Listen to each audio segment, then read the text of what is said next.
Dealing with an accident and injury claim can be overwhelming. Let Phillips Law Firm fight for you. We understand the pain and suffering, and we're here to guide you through. Call 1-800-JUSTICE today for a free case review, or visit justiceforyou.com and let Phillips Law Firm help you on the road to recovery.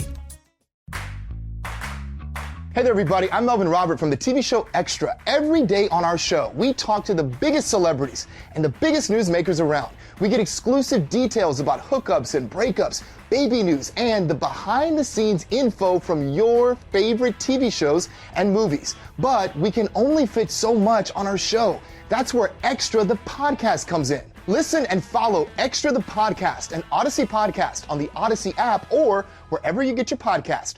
Hey, this is BJ. Thanks for listening to our show's podcast. If you're a fan of all things geeky, you should check out my other podcast, BJ Shea's Geek Nation. We have new episodes every day, and you can check it out at bjgeeknation.com. Your home is going into foreclosure and you feel like a financial wreck.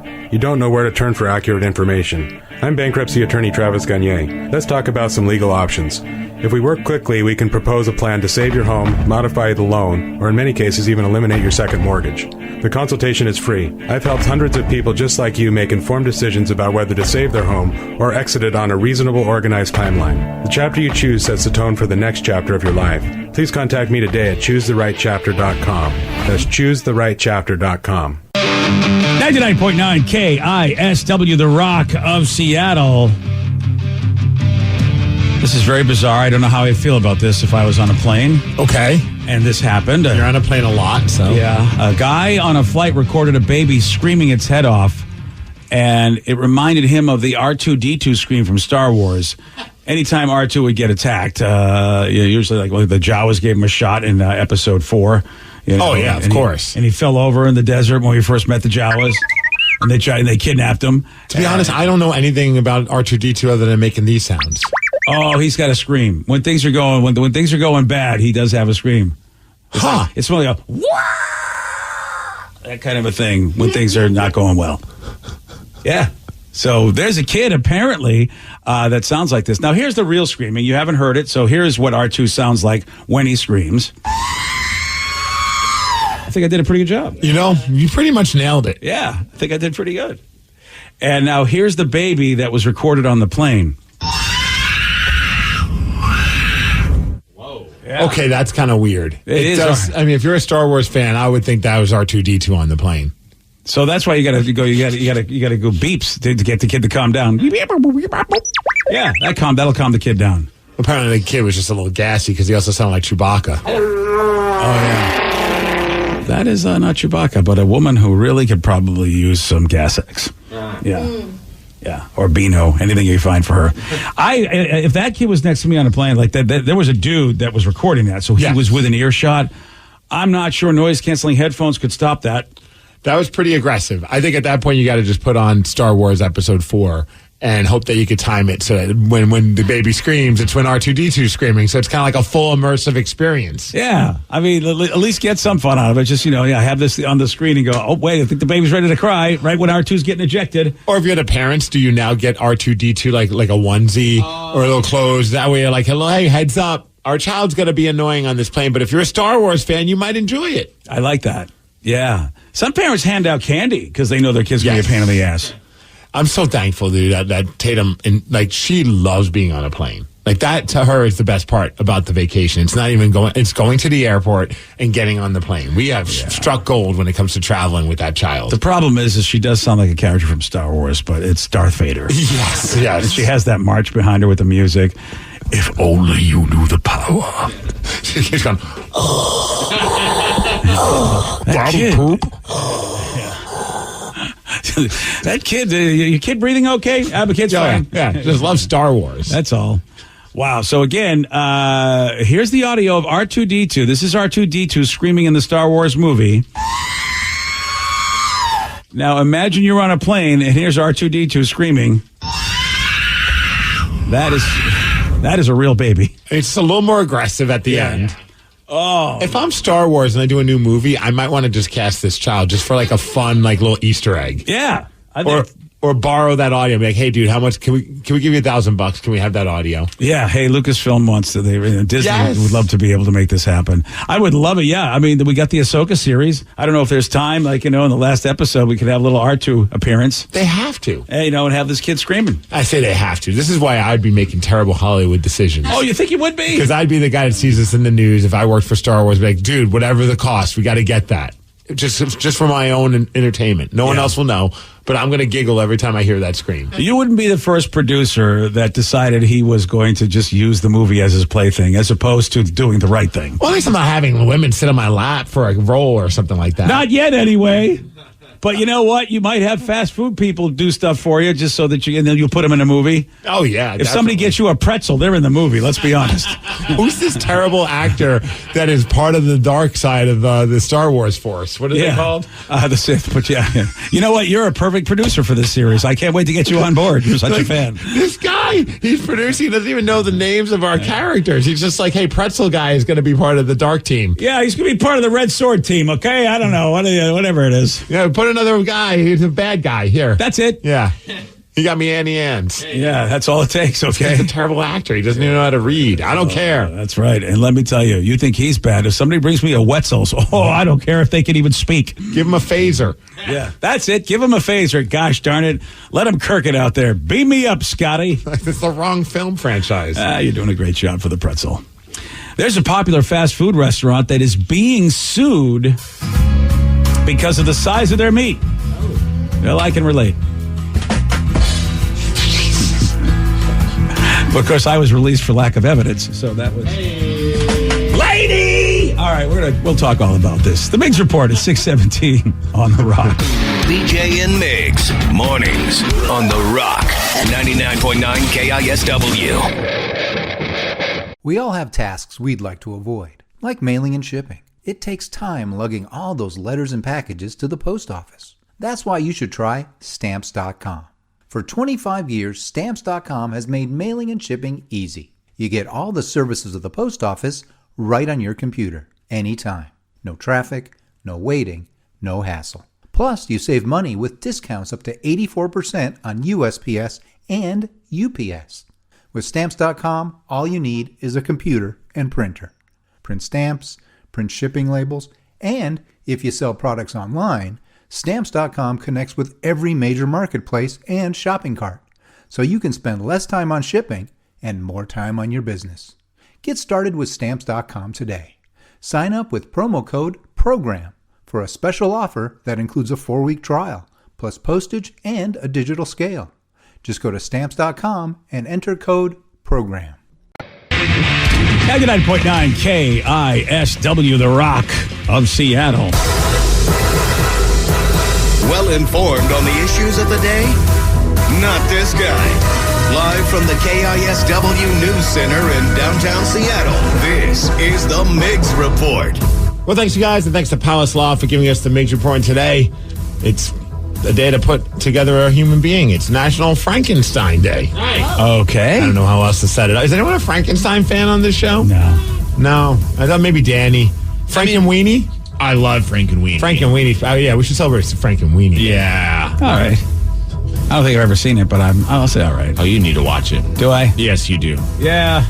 I don't think I've ever seen it either. There we go. Yeah. I mean, You got to watch both, though. There's the original short film that Tim Burton did with real live actors, and then he did the actual claymation years later. Oh, I didn't know there was a short film with live actors for Frank and Weenie. Yeah.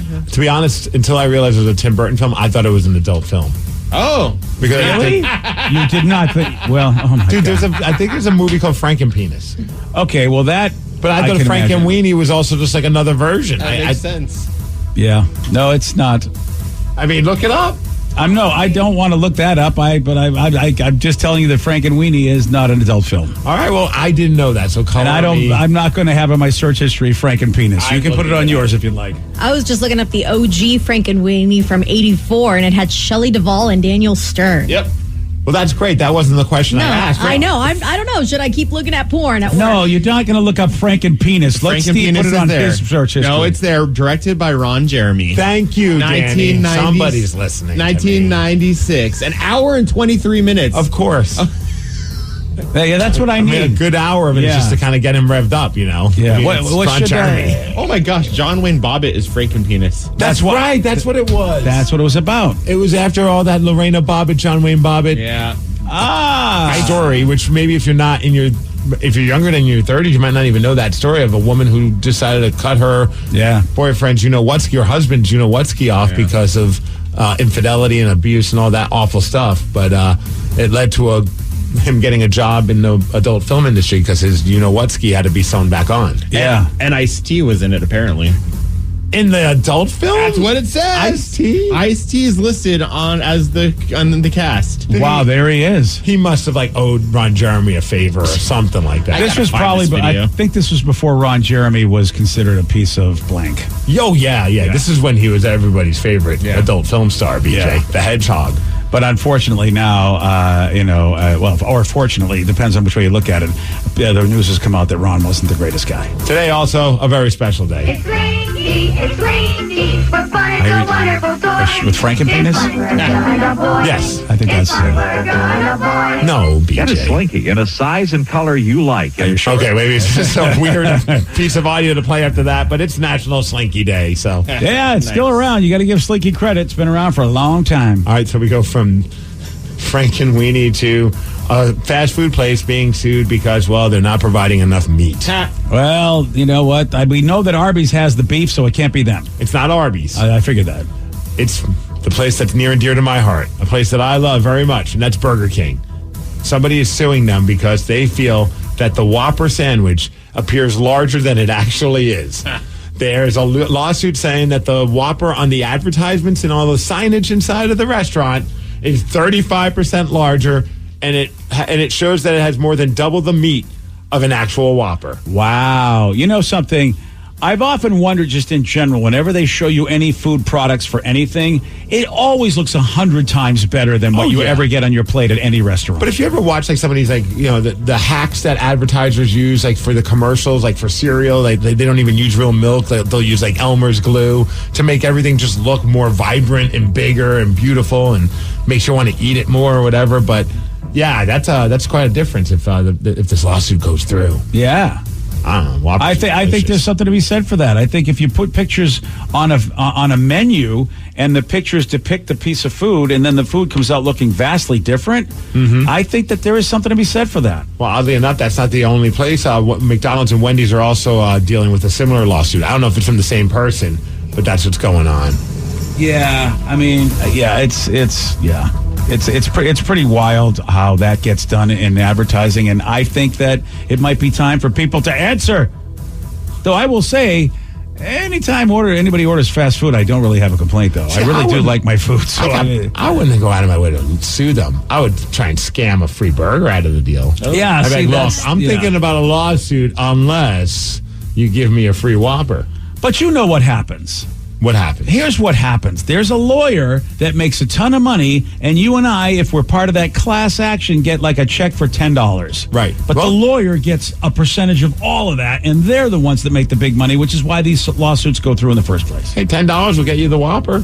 Won't get you the full sandwich deal, full meal deal, because they're a little more expensive these days. But the lawyer gets the nice beach house, and I feel like, wow, that sucks. If you go on a Wednesday to do $3 Whoppers through the app, okay, you can get 3 Whoppers. All right, now you're starting. You know what? I forget that beach house. All right, you guys remember, I don't think you forgot this woman, Tiffany Gomez. She's the one that went viral because she was on a plane. She got kicked off, and she was ranting that a person at the back of the plane was not real. She's not real. I don't believe in her. And everyone's going to die on the plane. If you don't remember that incident, well, here's the audio. The reason why I'm getting the off, and everyone can either believe it or they cannot believe it. But I am telling you right now, that mother back there is not real. And you can sit on this plane and you can die with them or not. I'm not going to. I do like the fact that she gave everybody a choice. And I do love, I always forget the ending of that audio, and it always makes me laugh. The guy that just goes, bye. Deuces. You know what, though? I have seen too many Final Destination movies. I would have got off that plane with her. That is exactly a scene from a Final Destination film. But she's gone on now, she's doing all the rounds with the media saying, hey, it was a bad time.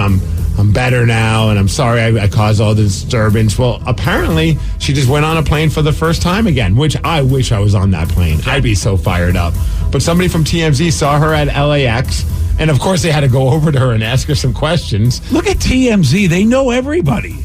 Of course they do. They're the news leader. I don't even know if I know what Tiffany looks like. I mean, because she gets herself all dolled up in the last video, so I'm not sure I'd recognize her. I would be a terrible paparazzi because someone would be like, dude, Ben Affleck just walked right by him. Like, did he? I just thought it was a guy who kind of looked like him. You're like my wife. I have seen so many celebrities, and she goes, I don't think that's who that is. I go, I'm telling you, that's Kaylee Cuoco. We just walked by her in Hawaii. My wife, I don't think so. My favorite is us talking in a group with Mike McCready and you not realizing it was him until he walked away. Yeah. No, I knew it was Mike not McCready. Mike McCready.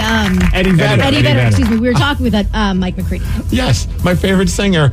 And I'm talking with Mike McCready. Only makes sense to the guy who kind of looks like Eddie Vedder would be Eddie Vedder. He literally said, hi, my name's Ed. He didn't say Eddie. That's the problem, man. Yeah. Threw me off. So if it was the other way around, you're talking to Eddie and someone goes, hi, I'm Michael, you're not going to know who that guy is? I'm terrible with that. Hi, I'm Mikey Mac. Oh, hey, I don't know who you are. I was like, hey, Ed, nice to meet you. What do you do for a career? What do I do? How do you know Mike? Yeah, I like to climb things.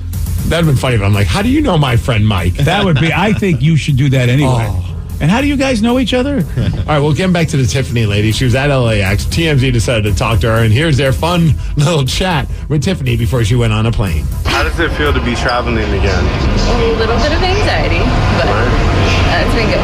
Yeah, no. A lot of people are curious what exactly you saw. What did you see? I mean, thanks for asking that, but I have been told I cannot comment on it right now. I was distressed, and I was getting off the plane. No matter what, I just probably didn't need to make the scene that I made. Ooh. Come on, tell us who you saw. Yeah, what was what you were on? Yeah, right. Yeah, that really is Danny. You got a good point. She was on something. I would love it if you just like, look, I took some mushrooms. Yeah.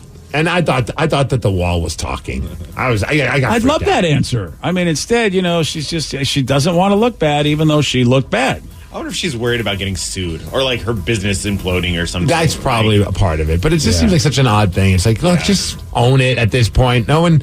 I think everybody, whoever was like disturbed or disrupted by their flight, have moved on with their lives. They're not like still mad at you. Just own it. Yeah, and I still want to give her credit for giving everybody a choice. She said you can stay on this plane and die or not. Right. She gave everybody a choice. She gets on the plane again.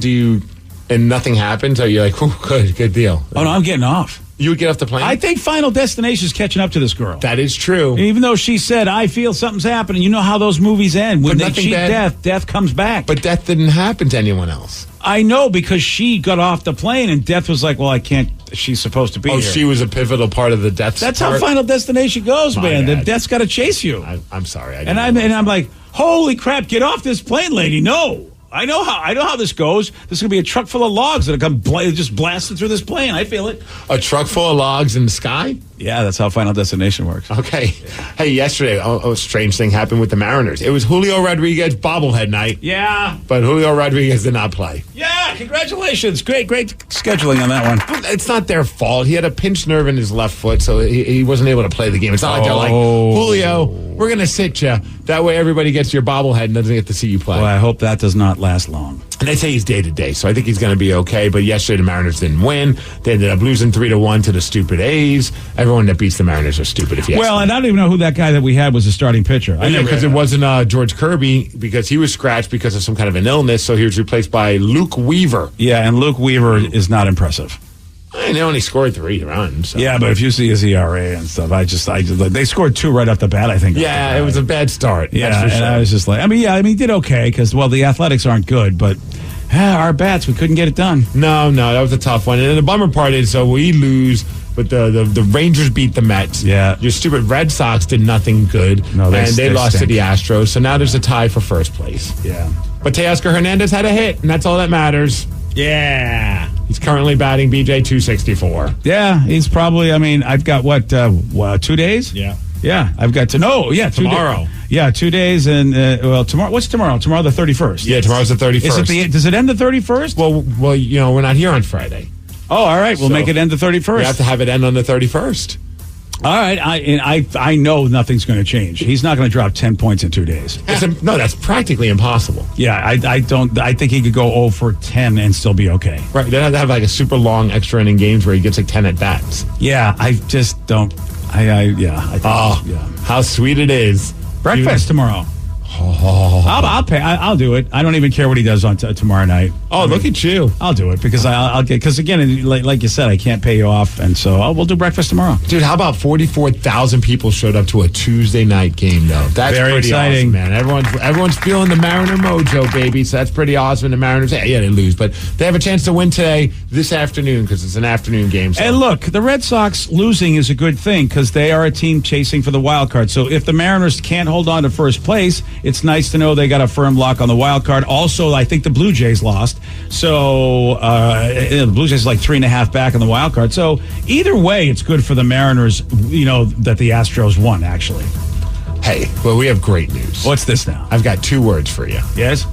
More Bobo. Yeah, I heard that. Yeah, baby. The Seahawks, they set their 53-man roster for the 2023 season. Obviously, it could still change. There's still the waivers and things along those lines. But as of right now, one of your wide receivers for the Seattle Seahawks is the phenom that we all fell in love with during the preseason. That's Jake Bobo, undrafted from UCLA, not that fast. His pro day was terrible, but shows up to the Seahawks, catching balls left and right, getting open left and right, and having a great preseason and earning himself a spot with your Seattle Seahawks. Hashtag more Bobo. Yeah. Isn't it funny? Now, we'll see what progresses for this guy, but the way they measure how good a person could be running in a straight line. I know. Sometimes guys can run in not straight lines better than other people. I always thought that was odd, but I'm obviously, I'm not I wouldn't be a good general manager. Oh, you wouldn't be you wouldn't be a good movie producer, and you also wouldn't be a good football GM. No, I would be spending a lot of money on the people who I think would be fun to hang around. Like Luke Wilson would still be on the team. He wouldn't have to play a game, and I would pay him. He'd be the highest paid player on the Seahawks. Yeah, him and Walter Jones. Yeah. Oh, yeah, you got it. I still, honestly, I think. Well, you don't have to play. I feel like Walter Jones still could be better than a lot of people. Sometimes they march out there. Hang on the suite with us. Come on, man. Yeah. Well, anyways, yeah, so he's part of the team. And Jackson Smith and Jigba, that's that rookie high draft pick, and he got injured. They're thinking that it might be longer than week 1. It might even be week 3. Some even say maybe week 6 until he returns. So that's a bummer. It's the sucky thing about football. You get excited about something, and let's hope that Bobo is, just basically takes that sting away. Yeah, so hopefully he's not going to be gone as long, the super long of 6 weeks. I think but hey, let's see what Jake Bobo can do, BJ. Yeah, and look, Njigba Smith, man, might be what you call like a deadline acquisition. Sometimes that happens where you get a guy coming in halfway through the season, and if he is an impact player, that'll be something that the team can use, and let's just hope we stay in the hunt for those first few games we don't have him. Someone's saying was a Funko Pop dolls of Julio Rodriguez. Yes. Oh, so it wasn't bobbleheads. No, it was they were pops. Yeah. Oh man, I would have. Yeah, those are not. I think begged one of my friends to get me one of those. Those are cooler. Yeah. Yeah.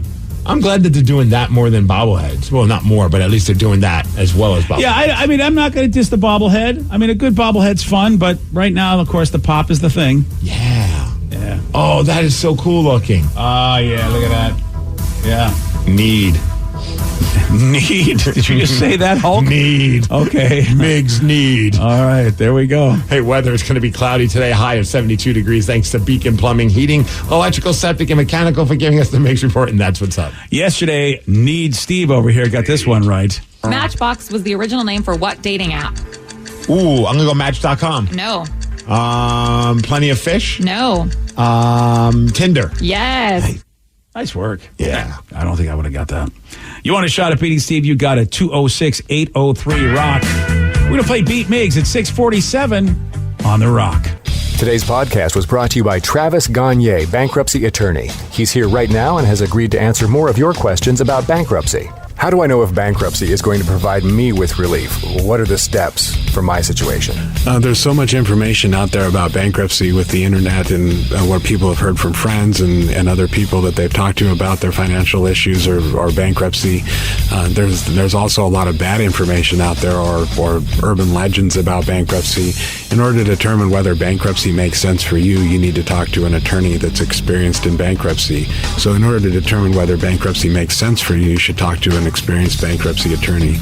And my job is not to convince you to file bankruptcy. My job is to help you to make that decision and have all the facts so that you can make an informed decision about whether bankruptcy makes sense for you, what benefits it's going to have for you, and what the downside of filing bankruptcy is. Thanks, Travis. If you have more questions about bankruptcy, you can reach out to Travis anytime at ChooseTheRightChapter.com. Are you dealing with a personal injury? Don't go it alone. Turn to the experienced team at Phillips Law Firm. Their attorneys have helped thousands of clients get the compensation they deserve. Call Phillips Law Firm now. Call 1-800-JUSTICE or visit justiceforyou.com. Hey there, everybody. I'm Melvin Robert from the TV show Extra. Every day on our show, we talk to the biggest celebrities and the biggest newsmakers around. We get exclusive details about hookups and breakups, baby news, and the behind-the-scenes info from your favorite TV shows and movies. But we can only fit so much on our show. That's where Extra the Podcast comes in. Listen and follow Extra the Podcast and Odyssey Podcast on the Odyssey app or wherever you get your podcast. Hey, this is BJ. Thanks for listening to our show's podcast. If you're a fan of all things geeky, you should check out my other podcast, BJ Shea's Geek Nation. We have new episodes every day, and you can check it out at bjgeeknation.com. Your wages are being garnished. We can stop that now. It's hard enough to pay your bills when things are good, let alone when a big chunk of your take-home pay is gone before you even get your check. I'm bankruptcy attorney Travis Gagne, and I can stop the garnishment and get the creditors off your back immediately, often the same day as our consultation. Both Chapter 7 and 13 provide bankruptcy relief, but choosing the right chapter is crucial. In a free consultation, we can create a plan to get your finances back under your control. The chapter you choose sets the tone for the next chapter of your life. Please contact me today at ChooseTheRightChapter.com. That's ChooseTheRightChapter.com. 99.9 KISW, the Rock of Seattle. Now, I know you want to look good. And I know you don't want the summer to end. Well, we've got two solutions for that. Actually, it's one solution, but it covers the two problems. Okay. The KISW Summer Tee at the Rock Shop. It's available now. It is. I've said this before. It's a good-looking tee. It might be my favorite T-shirt we've ever done here at the Rock. So you've got to go check it out. It's an awesome logo on the front with trees and sort of like this cool sort of fall to summer rainbow effect with this lake. I mean, it really looks cool. It's like it's like sometimes you see people wearing those shirts, like the old shirts with like wolves on them and stuff. It's got that vibe. Old school T-shirt. I'm digging it. It looks sweet, and you got to get it. Go to KISW.com to get the summer tee today. Let's play B Migs. It's time to play the game. So everybody scream his name. B Migs, don't be a loser. Whoa, B Migs, you're a loser. Who's ready to be Migs? Let's do it. I know Disco Dan from Federal Way is. Disco Dan, are you there? I am here. Welcome back. Awesome. All right, Disco Steve. Dan. Yeah, I like let's that go. name. All right, right. Steve, get out of here. I'm Salsa Steve. Oh, okay. All right. For those playing at home, Disco Dan has 60 seconds to answer 10 questions. You can pass all you want, but you only get 3 guesses per question. Are you ready? Oh, yeah. What is the name of the marshmallow Easter treats that come in shapes of birds and bunnies? Peeps. Yes. What musician was known for playing with his teeth? Pass. Hollandaise sauce originated in what European country? Sweden. No. Pass. What directory assistant's phone number is also slang for information? 411. Yes. Who plays the title character in the Ant-Man movies? Pass. Oh. An Invisalign corrective device is worn where on the body? Teeth. Yes. What late female singer had the hit songs Valerie and Rehab? Amy Winehouse. Yes. Which president was the first president to be sworn in by his nickname? Pass. What is the capital of Tuscany? Pass. How many quarts are in a gallon? 4. Yes. What musician was known for playing with his teeth? I don't know. All right. You get 5 correct, Disco Dan. Dan, I'm with you. I know I should know that teeth one with the musician, Yeah. and I'm sorry. I think I do, but I'm not sure if I'd be right. Ooh, I wonder if you do. There's a big one for Steve because I mean Steve is definitely the music guy on the show. Him and Danny, if they both know this, I think they're really good at their jobs. I think he's going to know it. Pressure. All right. Salsa Steve, are you ready? Cha-cha-cha. You know it. Oh, yeah! What is the name of the marshmallow Easter treats that come in the shape of birds and bunnies? Peeps. Yes. What musician was known for playing with his teeth? Musician was Jimi Hendrix. Yes. Yep, that's it. Hollandaise sauce originated in what European country? France. Yes. What directory assistant's phone number is also slang for information? 911. No. 411. Yes. No. Who plays the title character in the Ant-Man movies? Oh, Paul Rudd. Yes. An Invisalign corrective device is worn where on the body? Mouth. Yes. What late female singer had the hit songs Valerie and Rehab?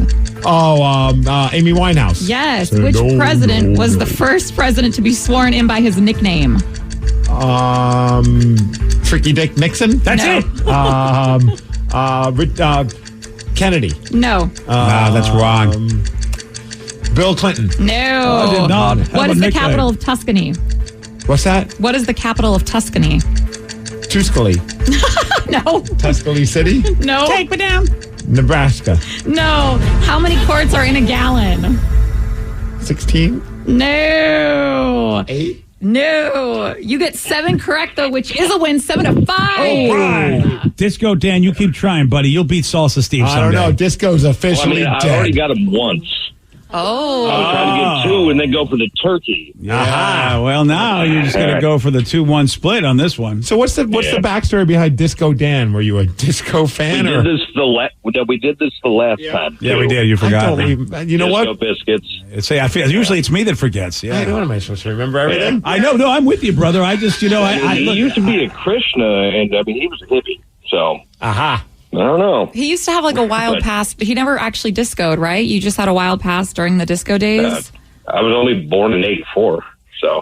Yeah. So And it you kinda said- makes did you no say- I was sense. long dead and reborn in '84. Did you say you used to be a Krishna? There we go. All right. Disco Dan. Disco First Dan. off, Dan, that's Steve that forgot. BJ was the Hare Krishna. Oh, you forgot as well. You just weren't admitting to it. I I remember we talked about it. I just didn't care to. Oh, okay. That's fair. Yeah. I don't care how he got his name. I knew it was a stupid reason. And you know what? Mental note, not to ask Disco Dan the backstory. Yeah, don't ask behind Disco his Dan name ever again. Yeah, and It's going to happen next time. Yeah, and now I it's kind of want to do it. And you know it's so irritating. If he was my friend, I go, I'm not calling you Disco Dan. It's a stupid nickname. Wow. Yeah, I wouldn't do it. Oh, I would always call him Disco Dan. I would just want a better backstory. Exactly. Yeah, me too. He should come up with a better backstory. Yeah, it's a real. Does anybody know why he's called Disco Dan? I didn't think it was drugs. Yeah, that's what I think so too. Disco biscuits. Yeah, which I don't know what they are, but I assume they're What drugs. is that? That's like a slang for ecstasy? Yeah, Molly. Oh, okay. So disco bit. All right, that makes sense. But then it's like, okay. Yeah. Yeah. I feel like you get to. I mean, unless he's still going to raves, does he need that name? Yes, absolutely. I when really. he goes to Starbucks, he knows that it's him, not Yeah. the other Dan that ordered a. Yeah, I'm Americano. sorry. It's an Uncle Rico thing with me. I really think put the football away. High school's over. It's time Uncle to give Rico. up on the nickname. Yeah, and just it really be Dan. is. Yeah, just maybe be switch Dan. to Daniel. Yeah. Oh, that's It's a good time one. to grow up, Disco Dan. Can't even get Danny V over here. I want him to be. I want him to be a Dan. He won't take it. He doesn't want to be a Dan. He wants to either be a Daniel or a Danny. And I'm like, take Dan. You're a man now, Dan. Danny's not a Dan. Thank you. Definitely not. Oh, he's so a Dan. Okay. Steve, I think you forgot to play your song. Thank you. Why, welcome. Sarah? Why? Hey, she does it for you, and she now does it for me. I don't want her to do anything for you. Okay. I don't know why you're looking at pumping your fist like you've done something. Yeah, I won. You beat Disco Dan. Yeah, Salsa Steve conquered. Yeah. I don't know if that's a great victory. You know what I mean? Does anyone know the first president to be sworn in by his nickname? Is it Teddy? Teddy Roosevelt? No, it's Jimmy Carter. Oh, damn it. I was going to What was his nickname? Jimmy. Well, Theodore Roosevelt was. Oh, he's sworn in as Jimmy. Sworn in as Jimmy. He wasn't sworn in as James. Yeah, gosh, before you get all crazy on me. Or Jimothy. I'm not sure what his... He was sworn in as Jimmy. Yeah, he was. I didn't know he was sworn in as Jimmy Carter. His real name is James Earl Carter Jr. Oh, so it's not Jimothy Carter? I wish, but no. But everybody called Teddy Roosevelt, even though he wasn't sworn in that way. But everybody called him Teddy Roosevelt. No. So that's not the question. Theodore Roosevelt was the what? question is, how was he sworn in? I don't like this question. Why? It's pretty cut and dry. I think this is an unfair question for America. Okay, do you know the capital of Tuscany? Is that a straightforward question? Tuscany, yeah. I always thought Tuscany was in Italy. It's not. It is. It's a region in Italy, but it has a capital. Florence. Yeah. Wow, Dan, look at you. Danny. Or Daniel. Dan would know that. That's a Dan answer. Wow. That's a Daniel. I know stuff. I think that's Olive Garden for knowing that, actually. Oh, good job, Olive Garden. Tuscany has its own capital. Okay. Sure does. Well, I mean, every state has a capital, so I guess in a way, I don't know why I should be upset about that. Yeah, you look very confused and concerned. Yeah, why are you upset with either of those questions? I thought it was like its own country, but then I'm like, wait, we all have capitals, and we have a bunch of we have a national capital, and we have state capitals. Okay. I think it's Disco Dan. Yeah. He put you in a sour mood. Well, he confused you with me, and then he said a bad word on the radio. Well, yeah. He did. So I'm just done with him. Well, I'm glad you beat him, Steve. Salsa Steve. I invited Dan back, but now I've rescinded the offer. Oh, so now he's just done. He's done. He's canceled. He's canceled. Is from officially Migs. dead. Yeah, he's canceled. It just happened. I just got to go on X and do it. I have to make it official. What's X? The new Twitter. Nobody calls it that. I thought you meant ecstasy at first. I was like, you were whoa. yeah, me too. I was like, wow, that escalated. I thought he was reaching out to his ex-girlfriend. Isn't that bizarre, though, that nobody is going to call XX? They're going to just keep calling it Twitter and piss off Elon Musk more and more every day. It makes me love this whole thing even more, though. Yeah. Because it's a repost. I look at it and go, I'm going to retweet. Wait, I keep looking. Where can I retweet this? Oh, they're calling it reposting. It's not retweeting. And nobody's going along with it. Sorry, ex-boy. I'm still using it. It's still Twitter. Sorry. And meanwhile, is Threads still alive? Yes. I mean, Threads went crazy, didn't it? It didn't last very long. I mean, they had like the biggest I'm still growth. on Hive right now. Yeah, I'm still on Vine. Let me know when that's a thing again. I mean, I get it. A lot of people have a thread. I don't really see many people using it anymore. No. Yeah, even though we're using X, which we still want to call Twitter. We're weird people. You'd think we would just abandon ship, and no, we really haven't. Right? All right, if you're having real problems, like not these kind of problems, but real problems like maybe work, relationships, any other random problem where you need some advice, we are here for you. Call us, text us, 206-803-ROCK. We'll help you out. It's Help Wanted, and we're going to do that at 7:17 on The Rock. BJ and Migs, mornings on The Rock, 99.9 KISW.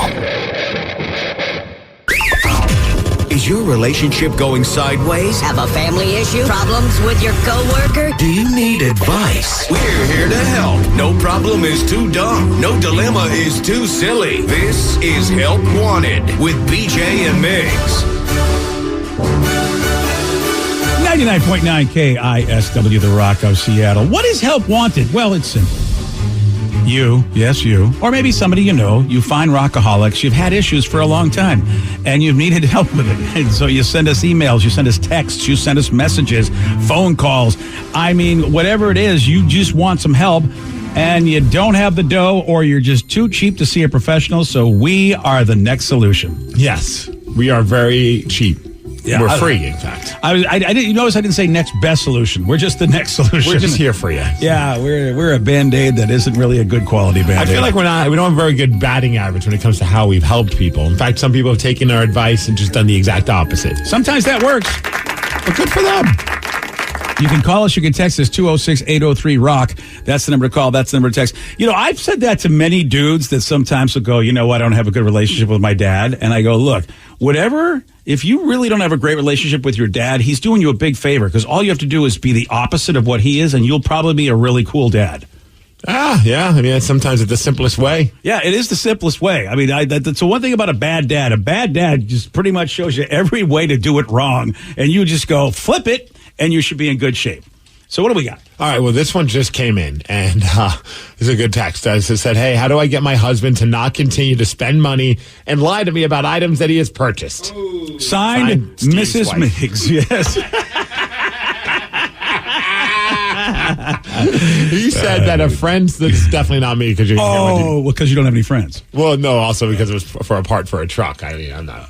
Oh, yeah. It's hockey gear. Is that what you're calling it now? Parts for a truck? Yes. Is that what a Bowie jersey is now called? Okay. Dude, give me all the crap you want about that. That was a Christmas gift from my wifeski. Yeah. So I didn't lie about That poor woman thought that would be it. She was like, if I get him the ultimate thing that he would ever want, yes, he will never go on to any of those sites again and want another ridiculously priced jersey. How was I to know that Yanni Gord would have a really good playoff performance and make me impulsively purchase a Yanni Gord jersey? She had to take the Gord factor into account, but she did not. I told her, you haven't thought about the Gord factor. Gotta think about the GF. All right, so this husband's buying a lot of stuff. Said, how do I get my husband to not continue spending money and lying to me about items that he has purchased? He said that a friend sold him a part for his truck, but come to find out, he bought it online for $1,500. Woo! He has racked up more than $5,000 in credit card debt since April, and we just paid all of our credit cards off, and he is spending it again.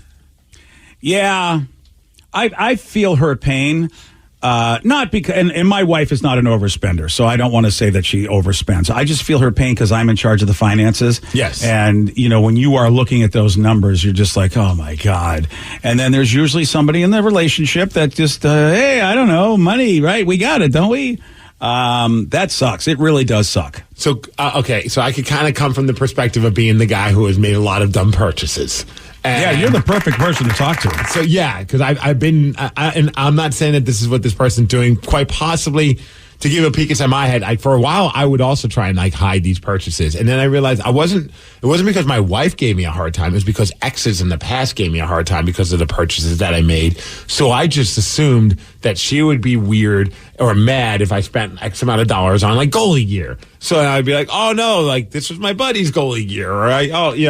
Or I changed the prices because I was so nervous I was going to get called out for it. And then my wife's like, if we can afford it, just let me know. And I was like, you're right. This is a whole communication thing, DJ. Projection is a challenge, man. It is, man. It really, really, you don't know that you're projecting old stuff onto the current person. You're so right. Quite possibly, and I mean, I don't know what's going on with their finances. I don't know their relationship. I don't think it's going good. But are you giving him crap for purchases that he can afford to make? And if you are, he might be keeping that from you because he's just sick of hearing your crap. And I don't mean that to be rude. Yeah, that's a good point. You make an excellent point. Can you really afford these or not? That is a really good point. And if you can't, then obviously that is a conversation. But if it's something that he can afford, but you always give him a hard time about the purchases that he makes, he might just be like, and I'm saying it's right, and I've been guilty of it, and I'm trying to be better about that, obviously. But he might just be at the point where he's like, I just don't want to hear you bitch at me, so I'm just going to tell you I got it for a cheaper price. Or spouse has ever felt that way about the other spouse. I know. That never happened. My wife has never said, I don't want to hear that you bitch at me, even though that's going to. For all we know, the texter's not doing that, and maybe it was something from the past that made him maybe a parent used to give him a hard time. I don't know what the backstory is, but there could be more to this than just him lying to you. Dude, that was me. Yeah. I have a vivid memory of my life using my own paper money as being a paper boy, going out, and at the time, this was in the 70s, I bought a comic book that was $5. In the 70s, they were 25 cents a piece, so obviously now this was a gigantic Marvel special. Mm-hmm. At least Stan Lee was so good at being such he was a hype man for his own product. It's never been done before. And so I paid $5 for this, and my father gave me so much and I remember sitting there going, it's my money. I earned it. Why am I getting so much grief for what I'm? And so because of that, I just feel like I can't buy anything that my dad would consider silly, even if I can afford it. And I have projected that into my life. I know that I've had moments with Kathy in couples therapy where Kathy says, I don't care if you do that. Right. And I'm like, oh, yeah, you do. I just... Stop lying to me. Yeah, my brain is good. No, you will... And then I had to go back and realize it had nothing to do with her. Now, $1,500 and $5,000 in credit card debt, that sounds serious. That's the thing. It's that does make it seem like they can't afford it if he's just using his credit cards. Yeah, and look, here's the thing, man. We all have stuff. We all have stuff where we need to get it in line, whether we eat too much, whether we drink too much, or whether we spend too much. That's a thing that we all have in life sometimes. And you got to look in the mirror and go, what am I doing? Why am I spending so much? Am I miserable and just trying to distract myself? Which as a dude, I think, we can pull you aside and go, what is going on, Mickey? What's happening with you that you are being this irresponsible? That's just not what you would do as a straight up dude. What's going on? I'll be honest, I'm picturing you having this conversation with Mickey Mouse after you said that. Well, I'll tell you what, Minnie is such a bee. I'll do what I want with my money. So it says, hey, just stop ragging on him for what he's buying. Does he have a 401k or a pension? Then leave him alone. Unless he's not paying his bills, you leave him alone. See, here's what I think about this texter. Did you not hear they have $5,000 in credit card debt? Right. That's the one part where How do you miss that texter? Unless the credit card is because he's making those purchases on the card because he doesn't want her to see that he's making the purchases through the bank or through his debit card. But if you can't pay that off every month. But could he? And maybe he's just not. But I mean. Yeah, I know. But I mean, even still, Steve, $5,000 in credit card debt, here's how that works. You never want $5,000. You don't want any credit card debt. You want to be able to pay that off in one monthly payment. You don't want to rack bills up. That's a losing game for you with those high interest rates. It's a slippery slope, that's for sure. Yeah. A very slippery slope. You really do not want to have credit card debt. It's just not good. And then on a luxury item, that is not cool. I mean, sometimes it feels good when you pay off that debt. So in order to pay off that debt, you have to build a debt. Yeah, I will challenge any dude. And look, I'm being that man's man. I will challenge you because I don't know how women will talk to each other about this. I have no idea. But for a dude, I'd pull you aside and go, look. Oh. Your job is not to F up the finances and F up the family and F up the future because you can't get your S in order. You are better than that. She just texted back in. It was at one point $80,000 in credit card debt. Oh, my God. I don't want to go down that road again. Yeah, maybe we're sharing stories about things that really don't apply to you. If that was an $80,000 credit card debt, there's a conversation that needs to be had. But here's the other side I'll tell her. Mm-hmm. Sometimes when you go through something as extreme as that, and I will tell her, I've been there. I have been that much in debt. It happened when I first came to Seattle. I had a real tough part of my career, and I went in massive debt living off credit cards because I was out of work for a bit. So I know what that's like. It's scary, but it may not be what's happening right now. So you really have to sit back and talk to somebody. I'm talking to the person that texted us in. You have to really, Mickey Mouse this time. Yeah, not Mickey. So Minnie, I'm talking to Minnie. Okay, fair. Minnie, you really have to see, is this really what's happening? Yes, it's scary to think you'll go down that hole, but are you really going down that hole? Because if you're not, that sucks if he's actually a better man and he's actually better with money and you do have the finances to take care of these purchases. Don't let the past trauma affect the present what it is. I mean, that's an... These are him, man. I mean, he's still got 75,000 more to go before he's a problem, right? You know what? The glass is always half full. Look, a financial advisor is a great person. Minnie, here's what I'll tell you. Oh, you shut up. No, Mickey, this is what needs to be done. Get a financial advisor. Have them sit down and look at your stuff. Look, if you're a dude and you really think that you're being strapped unnecessarily because someone's really tight with the money because they're afraid of past stuff, a financial advisor will let you know, hey, we're good. You're better than you think you are, and you'll have a better life. But also, if you're not, dude, man, I mean, I know it's instant gratification now, but when you get to getting close to retirement age, and look, this kid right now is going to be 63 this week, you want to make sure you can take care of yourself because... Well, it's a pretty rotten world if you cannot take care of yourself when all of a sudden people are not going to pay you the money that you used to make because of the fact that you're an old man and you might not even be able to get a job anymore. That just is a thing you want to be prepared for. Don't be spending your crazy money now if you can. So, I'm glad I don't have credit cards that have that max of $80,000. Dude, I know. Isn't that insane? I couldn't even imagine that. I mean, American Express keeps saying, hey, you know what, buddy? Hey, what? You know what? We'll give you a credit. And they have maxes like that. And I'm like, no. Dude, I had a credit card. No, thank you. For the longest time, the max was $4,000. And I love that because I was like, I never have to, God forbid something gets crazy. I still don't have to go, I won't go overboard or whatever. And then they jumped it up to $7,000. And I'm like, what are you doing? Don't give me those. That's giving me way too many options. Dude, it's scary. We know about the housing bubble, and the reason being is that banks just said, guess what? You can afford this house, and really you couldn't. Mm-hmm. And they should never have let you buy a house and given you as much money to loan as they did. It was the biggest mistake of that whole thing, and you got to self-regulate. It sucks because the world doesn't teach you how to do that. They teach you how to just basically medicate and distract and intoxicate. And, dude... Minnie, you got to tell Mickey he's got to make sure that he's not intoxicating himself to the point that he's effing you guys up. But you, Minnie, have to make sure you're not sky is falling and things aren't as bad as you think they might be. Yeah, you don't want to piss him off too much. He might leave you for Daisy, who will let him just spend all the money. Well, you know Daisy. You see her outfit. She doesn't give an F. No, she does not. And you know there's a reason why Donald wears no pants. So make sure really that, you know. Yeah? Is that? Oh, that's not the reason? Really thought it was. Okay. I feel like communication would be step one. Communication in this day and age? What's wrong with you? Call me crazy. I will call you Mr. Crazy. Thank you. Hey, I don't know if you saw this. There's a great chat online where people are sharing stories about the most awkward things that have happened to them at the urinals. I'll tell you all about this at 7:47 on The Rock. Today's podcast was brought to you by Travis Gagne, bankruptcy attorney. He's here right now and has agreed to answer more of your questions about bankruptcy. If I call Travis, will I actually see him or someone who works for him? Absolutely. When you come in to see my office, when you first call in, my staff will try to help you with any basic questions that you have. I can give you a call back, but they'll usually try to schedule you for a free consultation with me, the attorney, and I'll meet with you personally. We'll talk about the basics of your case, and I'll take you through a question and answer session that an interview that usually lasts about 30 minutes.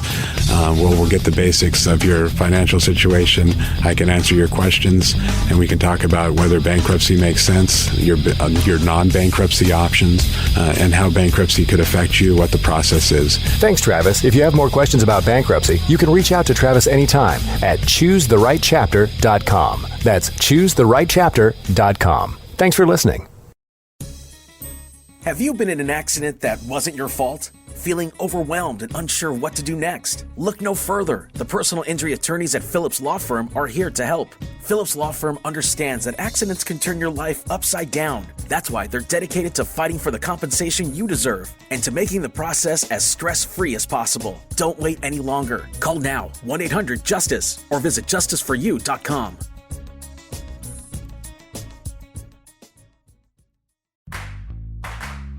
Hey there, everybody. I'm Melvin Robert from the TV show Extra. Every day on our show, we talk to the biggest celebrities and the biggest newsmakers around. We get exclusive details about hookups and breakups, baby news, and the behind-the-scenes info from your favorite TV shows and movies. But we can only fit so much on our show. That's where Extra the podcast comes in. Listen and follow Extra the podcast and Odyssey Podcast on the Odyssey app or wherever you get your podcast. Hey, this is BJ. Thanks for listening to our show's podcast. If you're a fan of all things geeky, you should check out my other podcast, BJ Shea's Geek Nation. We have new episodes every day, and you can check it out at bjgeeknation.com. Your driver's license is important so you can get back and forth to work, get your kids to school, and back and forth to daycare. If your license has been suspended because you can't pay your tickets, you can't do any of those things. Let's talk about Chapter 13 bankruptcy. You may have heard the tickets cannot be discharged, but they can be dealt with in a Chapter 13 case. Why not come in for a free consultation? The chapter you choose will make all the difference to your getting back legally on the road. Let's design a plan to pay off your tickets and restore your license immediately. I'm attorney Travis Gagne. Please contact me today at choosetherightchapter.com. That's choosetherightchapter.com.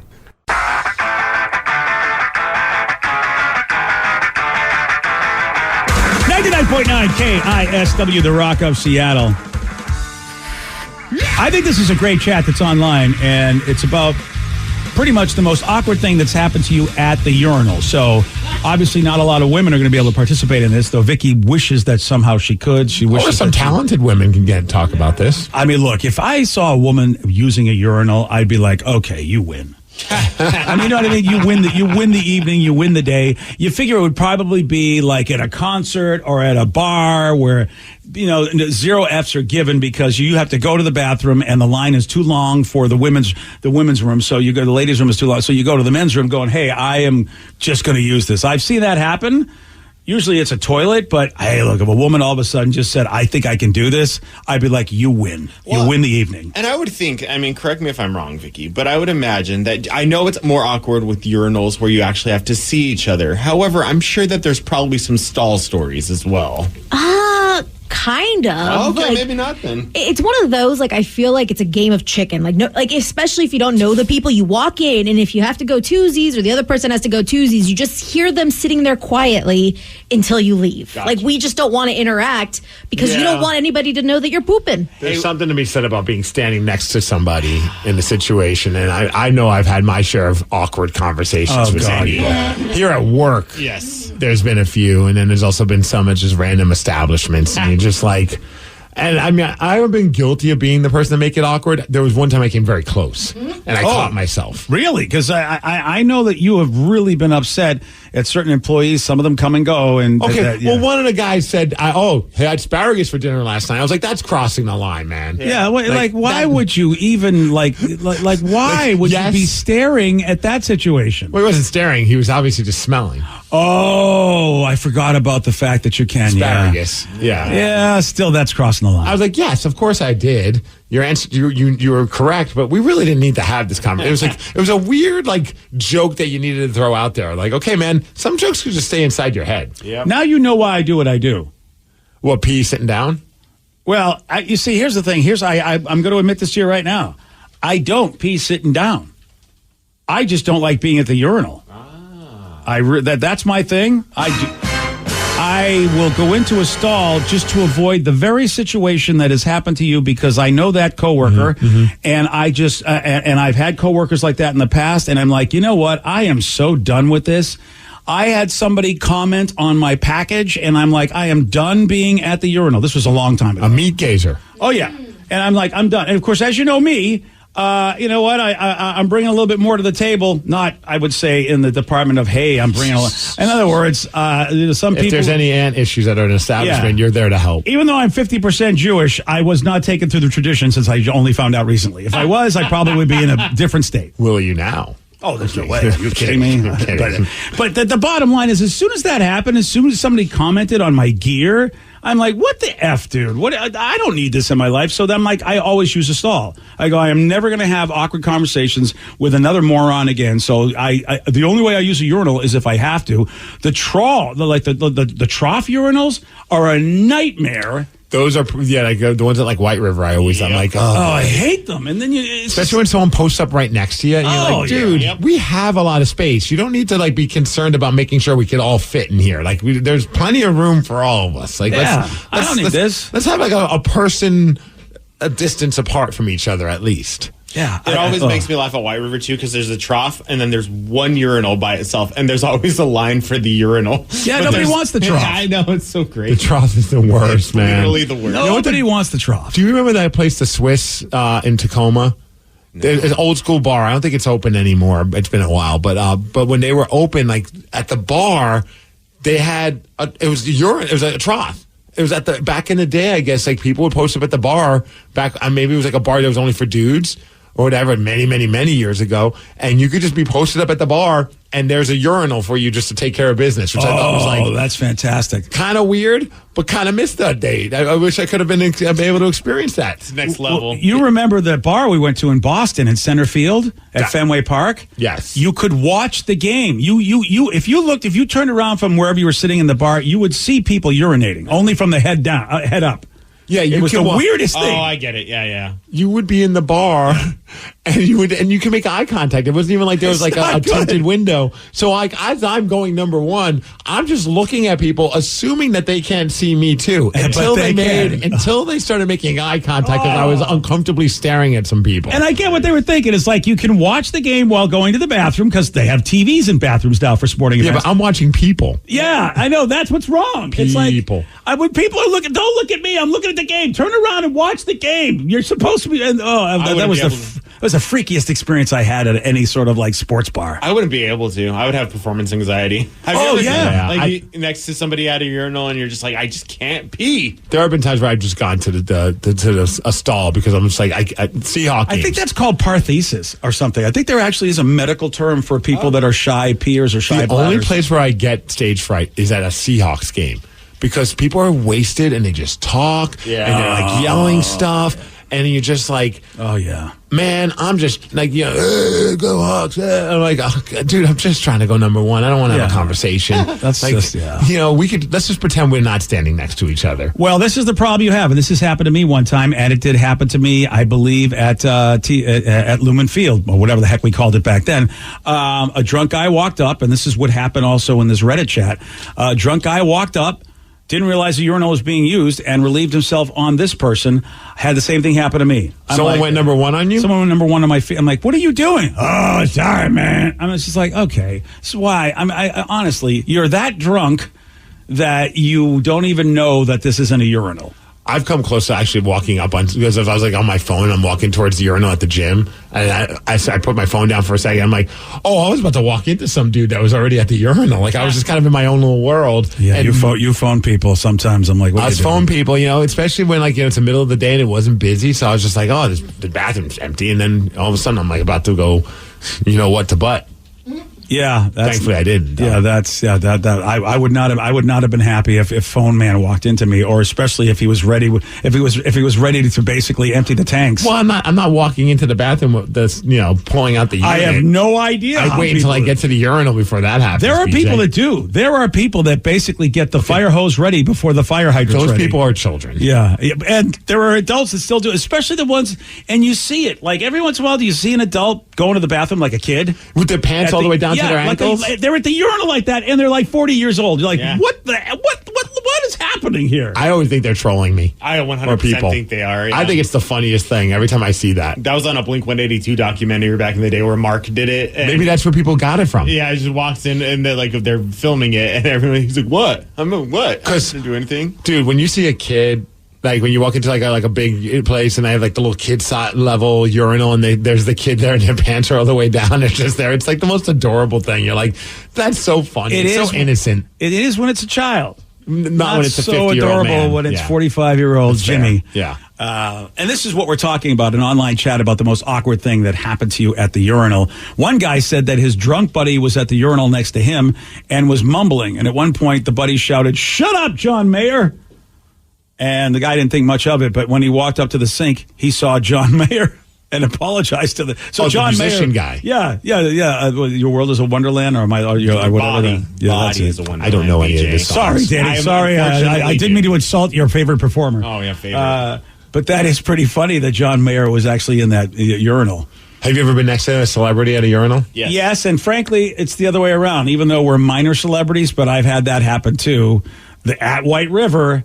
It's like when you talk to a bunch of listeners like we do, and then one of them posts up in the bathroom next to you, and you're just like, okay, this is not what I want. One time I did, on that note, have someone go, as we're going number one, they're talking my ear off. I'm like, okay, whatever, that's fine. And then they go, well, how'd you get into radio anyway? I'm like, that's going to take a lot longer than this. I'd have to drink some more beer because it's going to take a lot longer for me to explain that to you. And this, like, can we save this for when we get out of the bathroom? Because this is awkward now. Yeah, I mean, I've seen celebrities, but you really just say, hey. All you can do is say, hey. That's the normal talk of anybody in a bathroom. I've had two instances where I was right next. So one was right next to Justin Britt when he was playing with the Seahawks. Oh, okay. And like we were talking all the way like while we were waiting in line because we were at a comedy club and we just at the same comedy show.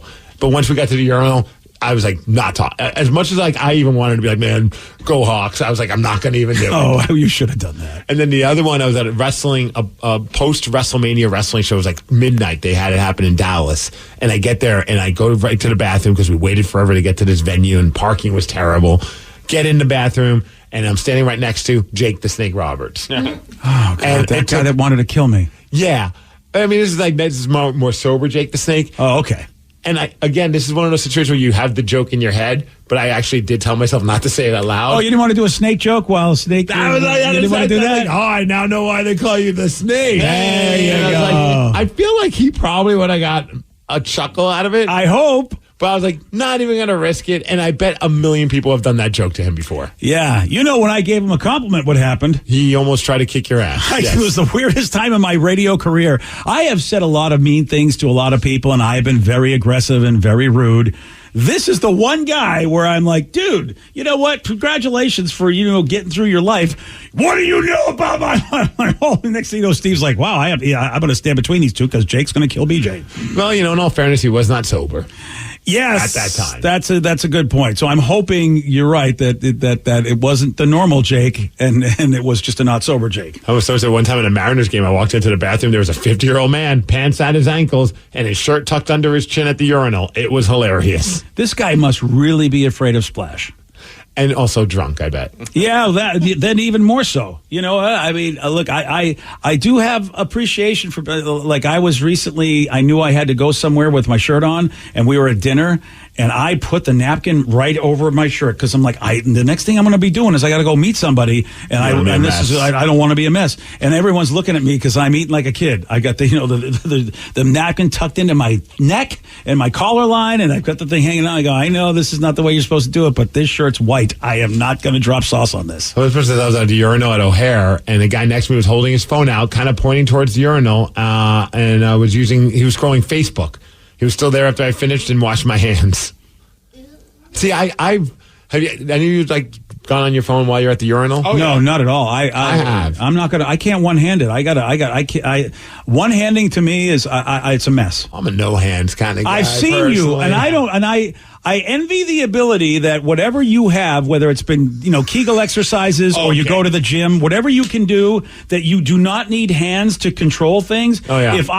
There's machines for for that at the gym, BJ. It's crazy. If I let this guy run free, he's just like, you know what? It's a party for everybody, and I'm like, everywhere. I have to be in control with. I can't let it just run itself. Although, unless it's like I'm next to Danny, I don't care because he knows I'm not trying to cop a look or whatever. But if I'm at the gym bathroom and I'm playing on my phone or looking at my phone as I'm going number one, if someone comes up, I instantly put it in my pocket. I don't want them to even think. Oh, your phone you put in your pocket. Okay, that's good. Yeah. So don't make a mistake because otherwise I put his hand in my pocket. It's very. That's right. Yeah. We hold hands just so that way there's not even any kind of risk of them thinking, oh, are you trying to cop a picture or whatever? Oh, I didn't even think of that. You're right. I didn't even think. I just would have thought you were just watching something. I didn't even think people might be taking sure pictures. I'm overthinking it, and they don't even care. Well, you know what? But why even give them that thought? There are people that might. Yeah. There are people that might do stuff respect. like that.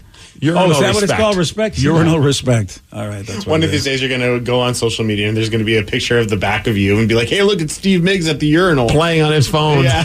All right, look, I have a message, not for sober Steve. Uh-oh. I have a message for drunk Steve. Late night daddy. Here we go. Late night daddy. All right. Because this will happen to you. You're going to run into a Seahawk again into the restroom, right? Yeah. And you know that's going to happen to me? Oh, well, of course. It happened before. Why won't it happen again? Once. Okay. Okay, so here's what I want. You know how you can say go Hawks, but you can say, oh, Hawk goes, because he's going to the bathroom. See how that goes? So, I'm talking to Late Night Daddy. Yeah, Late Night Daddy's still even going to tell himself that's a bad idea. I think Late Night Daddy might think that's actually stupid enough. Let's see what happens. I don't know Late Night Daddy all that well because obviously it's a whole different world. But I'm feeling pretty confident he would not do that. Oh, really? Oh, Hawk goes. Right. Yeah, instead of go Hawks, Hawk because he's going to the bathroom. Hawk goes. You're a Hawk and you're going number one. See? Yeah. And then after you get punched in the face, tell me how what it goes on. I don't know if I'd be punched in the face, but I definitely leave out of pure embarrassment. Yeah. Hawk goes. Hawk instead of go Hawks. Hawk goes. Yeah. I thought you were going to say go rhymes with Hawks. And I was like, oh wow. All right. Well, I see now. That's the Late Night Daddy. All right. So you're changing the bit. That's what Late Night Daddy would do? I like that one. Go rhymes with Hawks? There's a better chance of him saying that. Yeah. All right. Fair enough. Okay. So you kids know Robert Plant, right? You know that guy, the Led Zeppelin guy? Never heard of him. Yeah. He has a very interesting reason why he does not like singing Led Zeppelin's most iconic song. And I guess it has nothing to do with his voice not being able to hit the high notes. That's not the reason. Robert will tell you at 8:17 on The Rock. BJ and Migs, mornings on The Rock, 99.9 KISW. 99.9 KISW, The Rock of Seattle. There was a recent interview done with Robert Plant. He's the dude that's, the lead singer of Led Zeppelin was anyway. And he was asked, okay, hey, Bobby, why don't you like performing your big song, the song that Led Zeppelin is known for, and that's Stairway to Heaven. Okay. Yeah, it's an iconic song. It's the song everyone knows. And a lot of folks, heard interviews before where he's like, listen, man, I can't hit the notes that I used to hit, which is why I don't want to do any Led Zeppelin stuff or do tours or whatever. But this is what he actually had to say about singing Stairway to Heaven.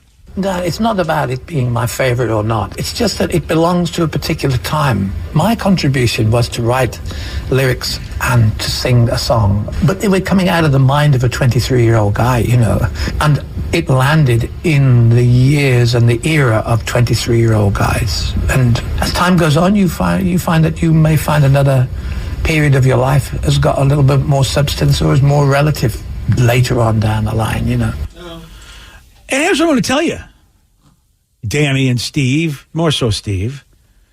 This is where I am at with Pearl Jam. No, we're not going to have that conversation. You can't. You say this, you never listen to the record. You can't. You don't know. I have listened to enough of the record. I've listened to the songs that everybody knows from 10. That's like 3 songs out of like 10. But I mean, pretty much. Here's the thing. That's where I'm going to say this right now. I know it's sacrilegious. And look, I get what Robert Plant's talking about, which, by the way, is very British. I want to bring that up because if you ever notice when you watch it, and I watch a lot of British television, they don't beat dead horses. Like, they'll give you 1, 2, 3 seasons, and they're done. And their seasons are like maybe 8 to 10, maybe 12 episodes, and they're done. They go, we've told our story, we're done. Like, for instance, Shameless has had 45 seasons here, the American version. A lot. They had a lot. I think they had 7 to 9 seasons of Shameless, and even when Emmy Fossum, who played Fiona on the show, left, they still did the show without her. That's when I stopped watching.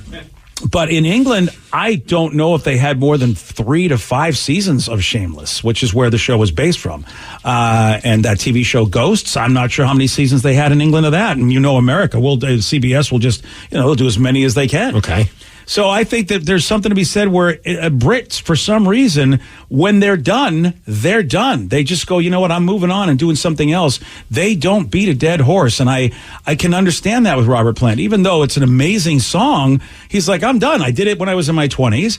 And I feel the same way about Pearl Jam. I like their new stuff. I was not a big fan of their old stuff because, first of all, I wasn't. How old were you? 17-ish when some of those. I mean, were you like maybe? Math. I don't know. Were you in your early 20s? Maybe. No, I was definitely in my teens. Yeah, I was definitely in my teens. I just don't know. I think I might have been younger than 17. So Pearl Jam's what? Early 90s. I'm in my early 30s. So it's not going to hit me the way it hits a teenage person. Right. Okay. Just a little correction there. Shameless, the UK version, had more episodes than the American version. Same amount of seasons. Really? 11. 11 seasons of Shameless in England? Wow, that's very atypical. Dumb. Listen to 10 now. Wow. Theory's dumb. You're wrong. Well, how about that? 10. Yeah, right. I thought I would have never believed that because they usually don't beat dead horses in England with English shows. They just go, we're done, we're done. It's interesting too. I had Tom DeLonge was actually when Blink was doing like their breaks and stuff. He was just like, I just can't sing like Carousel the way that I used to sing, or maybe it wasn't Carousel because I think Mark sings that one, but just like I just can't relate to those lyrics that I used to sing anymore. Sure, you almost have to go into autopilot mode for your fans, right? And he wasn't saying that like he wouldn't do it, but it's just like I'm just in a different mindset now. And granted, I think that now that with the nostalgia coming back, it's a lot easier, especially with all the money you're making from being a Blink 182 reunion. Yeah, you come back around and you're like, these songs don't mean as much as they did back when I wrote them, but they're still fun. My fans love them. Like with Stairway to Heaven, like if it was Led Zeppelin, I'd be like, oh, that's kind of weird that you're not doing it. But like he's Robert Plant, he's doing his own thing. So if he even does one Zeppelin song, I'd be pretty stoked if I got to see him perform that. But like at least it's funny though because it's like that song doesn't sound childish. Like I can understand Hanson saying, "Look, man, we don't want to do bop anymore. We're adults, and we wrote that when we were 14." Like it's kind of funny to hear him say, like, I was in my 20s. That doesn't mean as much anymore. But like if I hear that song, I don't even think about it being youthful sounding. Yeah, and I don't know what I honestly I don't know what the lyrics are to that song. Obviously, since he wrote it, the lyrics, some stairway that goes to heaven. Yeah, so that's what she's buying. I know that she's decided that she's going to put her money down on a stairway to heaven. So, like, whatever that meant to him, because we don't always get. Does anybody ever ask Robert what the hell the song means? Has he ever come out and said, "Here's what it means"? Something to do with some kind of like Gollum. He sings about all like these weird, like Lord of the Rings type stuff. So I just figured some kind of weird story that he read and he turned it into a song. I never bothered to even think about it. And Bop, I want to know the meaning behind. Yeah. And it could be that you're right. It could be Robert Plant's like, you know what? I'm now at a place where I really write about stuff. It's my own stuff rather than writing about Lord of the Rings. It's very possible because when you're a young person, what depth of life do you really have unless you've really been through it? Wow. Usually you're just a young, stupid person and you're writing songs based on something. A quick Google search. It's a critique of an overly materialistic society, suggesting that spending your entire life collecting material possessions is a fruitless endeavor, and it won't get you to heaven. So he's rich as F, and he buys lots of stuff now, so he doesn't connect to it. That's probably what it is. Yeah, that's a hell of a song. I can't sing this. It's mocking who I've become.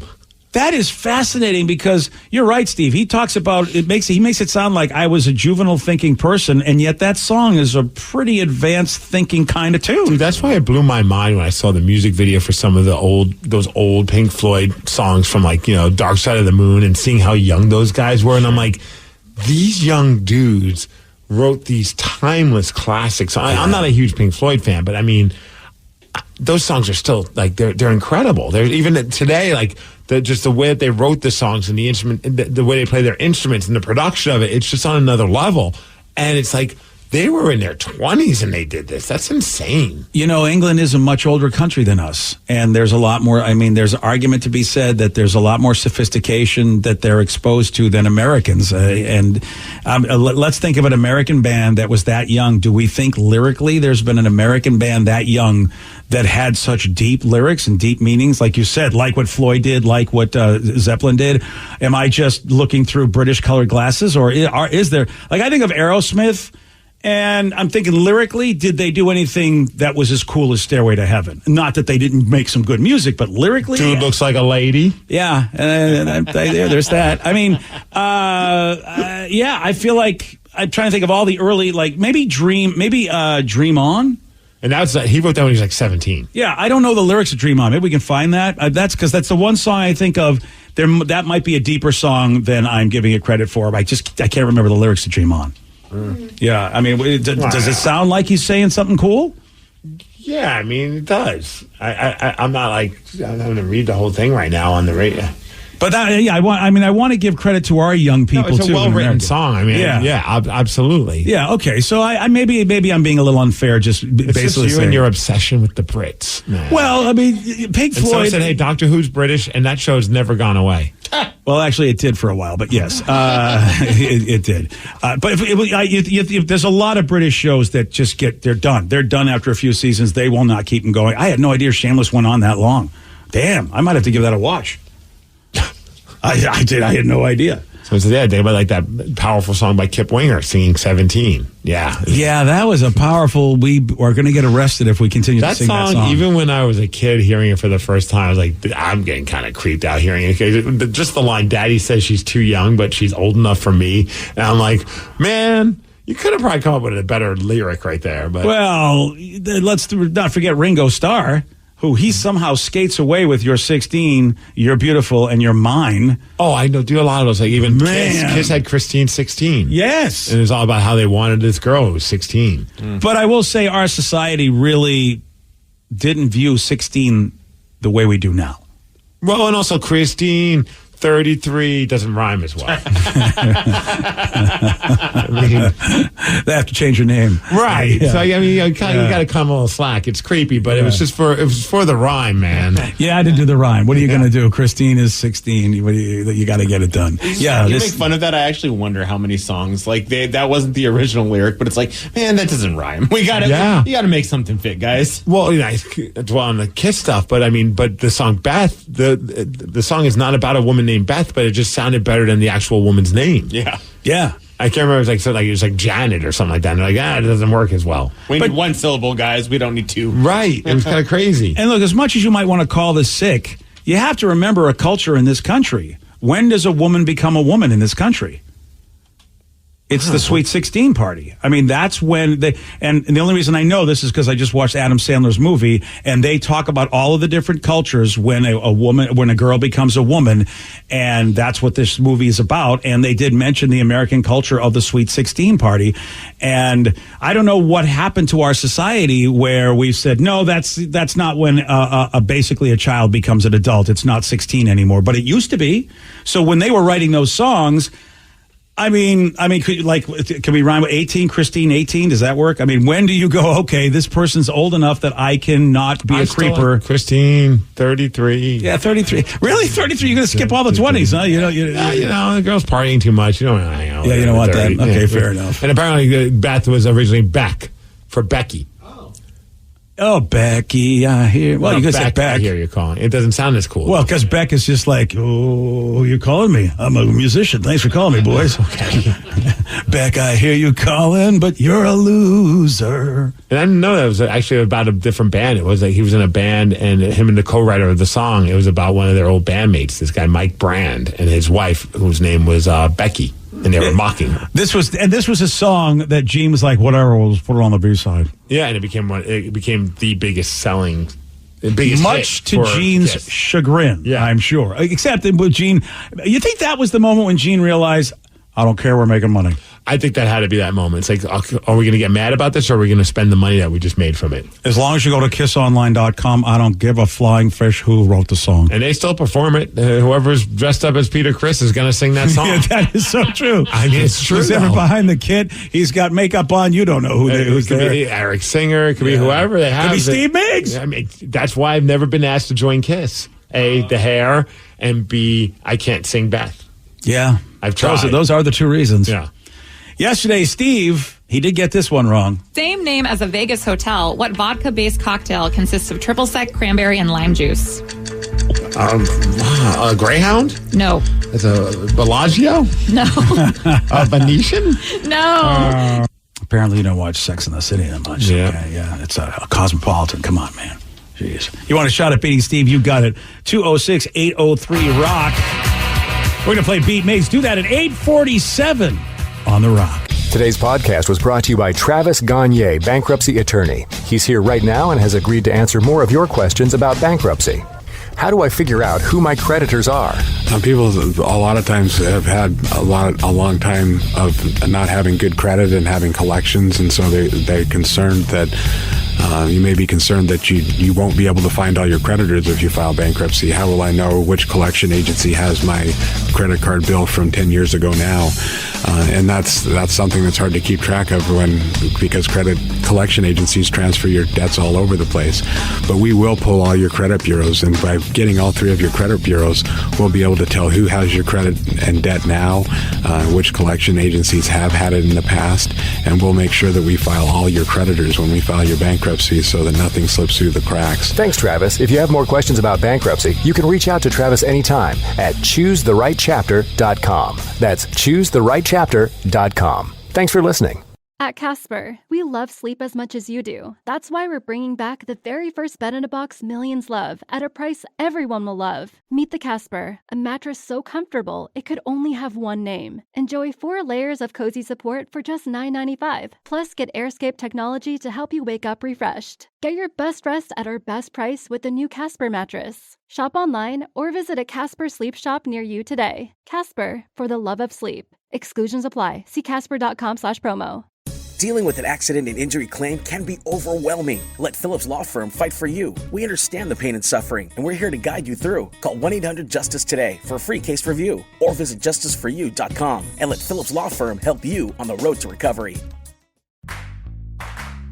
Hey there, everybody. I'm Melvin Robert from the TV show Extra. Every day on our show, we talk to the biggest celebrities and the biggest newsmakers around. We get exclusive details about hookups and breakups, baby news, and the behind-the-scenes info from your favorite TV shows and movies. But we can only fit so much on our show. That's where Extra, the podcast, comes in. Listen and follow Extra the Podcast and Odyssey Podcast on the Odyssey app or wherever you get your podcast. Hey, this is BJ. Thanks for listening to our show's podcast. If you're a fan of all things geeky, you should check out my other podcast, BJ Shea's Geek Nation. We have new episodes every day, and you can check it out at bjgeeknation.com. Your home is going into foreclosure and you feel like a financial wreck. You don't know where to turn for accurate information. I'm bankruptcy attorney Travis Gagne. Let's talk about some legal options. If we work quickly, we can propose a plan to save your home, modify the loan, or in many cases even eliminate your second mortgage. The consultation is free. I've helped hundreds of people just like you make informed decisions about whether to save their home or exit it on a reasonable, organized timeline. The chapter you choose sets the tone for the next chapter of your life. Please contact me today at choosetherightchapter.com. That's choosetherightchapter.com. 99.9 KISW, The Rock of Seattle. Got a new t-shirt in the Rock Shop. It's the KISW Summer Tee. You got to get it, man. This is going to surprise you. This is a black t-shirt. I know. It's a lot of our ordinary t-shirts. Some would say that's on brand. Oh, it is? Yes.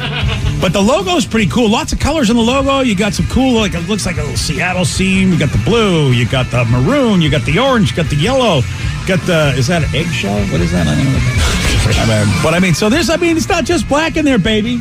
It's a cool looking t-shirt. This is my favorite that we've ever done. And you know me, I don't like anything. So go check out the new KISW Summer Tee at the Rock Shop, KISW.com. Let's play B Migs. It's time to play the game. So everybody scream his name. Be Migs, don't be a loser. Whoa, be Migs, you're a loser. Who's ready to be Migs? I know Carl from Everett is. Carl, are you there? I'm here. All right, Steve, now get out. Goodbye. Get out of the damn house, Carl. For those playing at home, Carl has 60 seconds to answer 10 questions. You can pass all you want, but you will only get 3 guesses per question. Are you ready? Ready.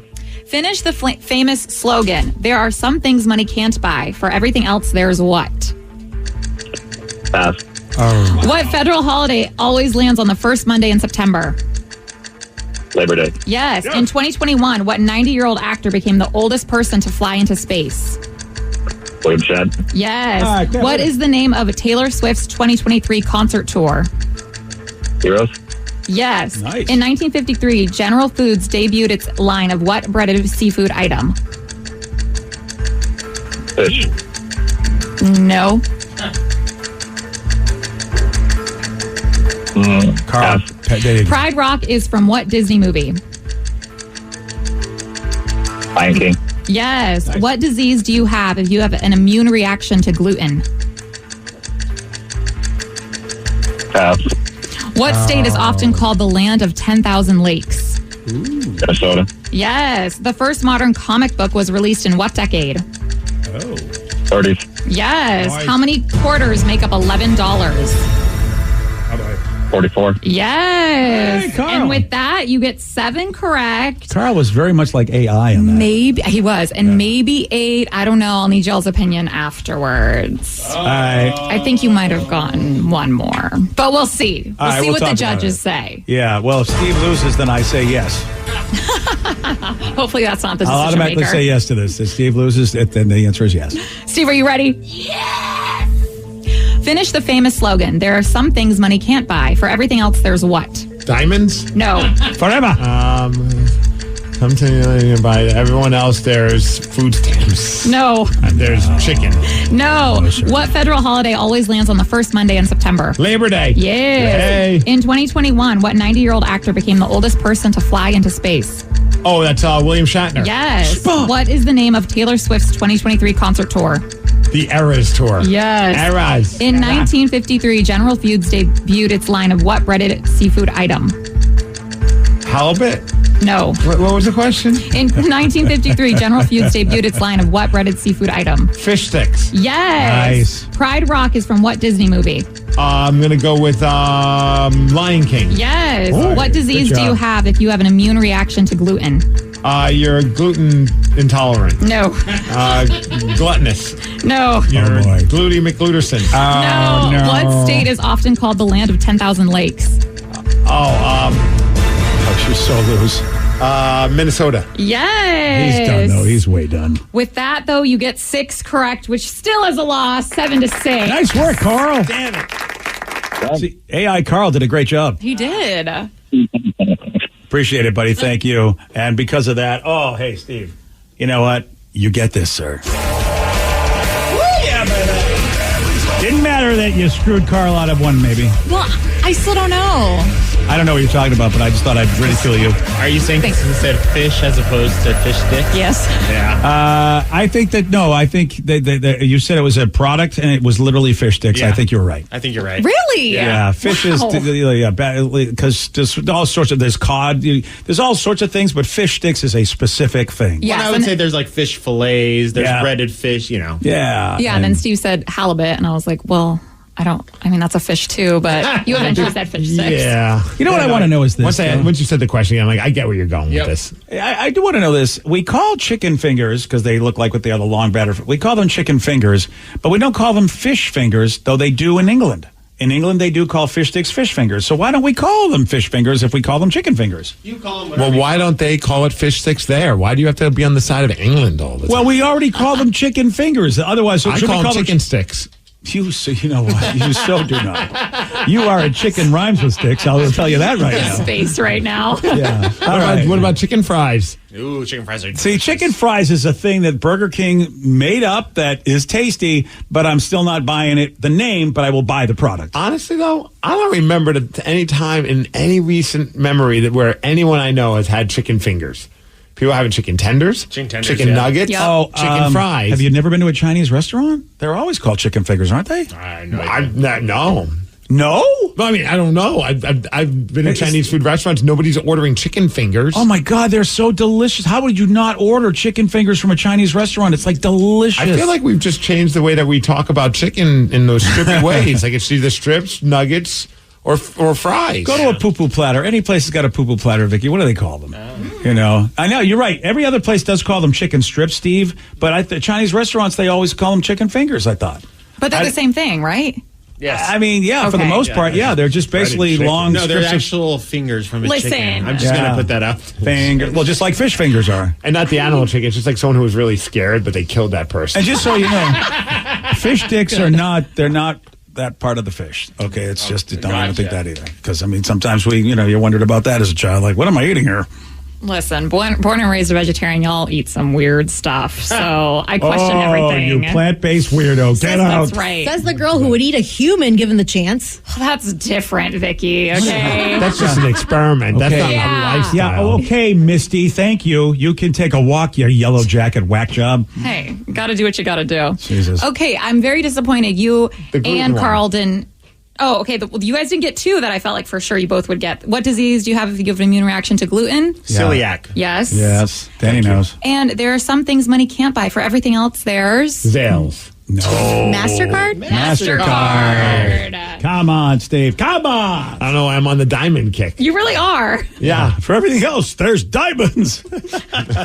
You're not wrong. Diamonds will get you a lot in this world. Yeah. You just need a fence. You got to get a fence first. And Wait, then so some things money can't buy, and for those things, there's MasterCard? that's been their slogan for a long time. Yeah, forever. It's a dumb slogan when you really think about it. Don't you think?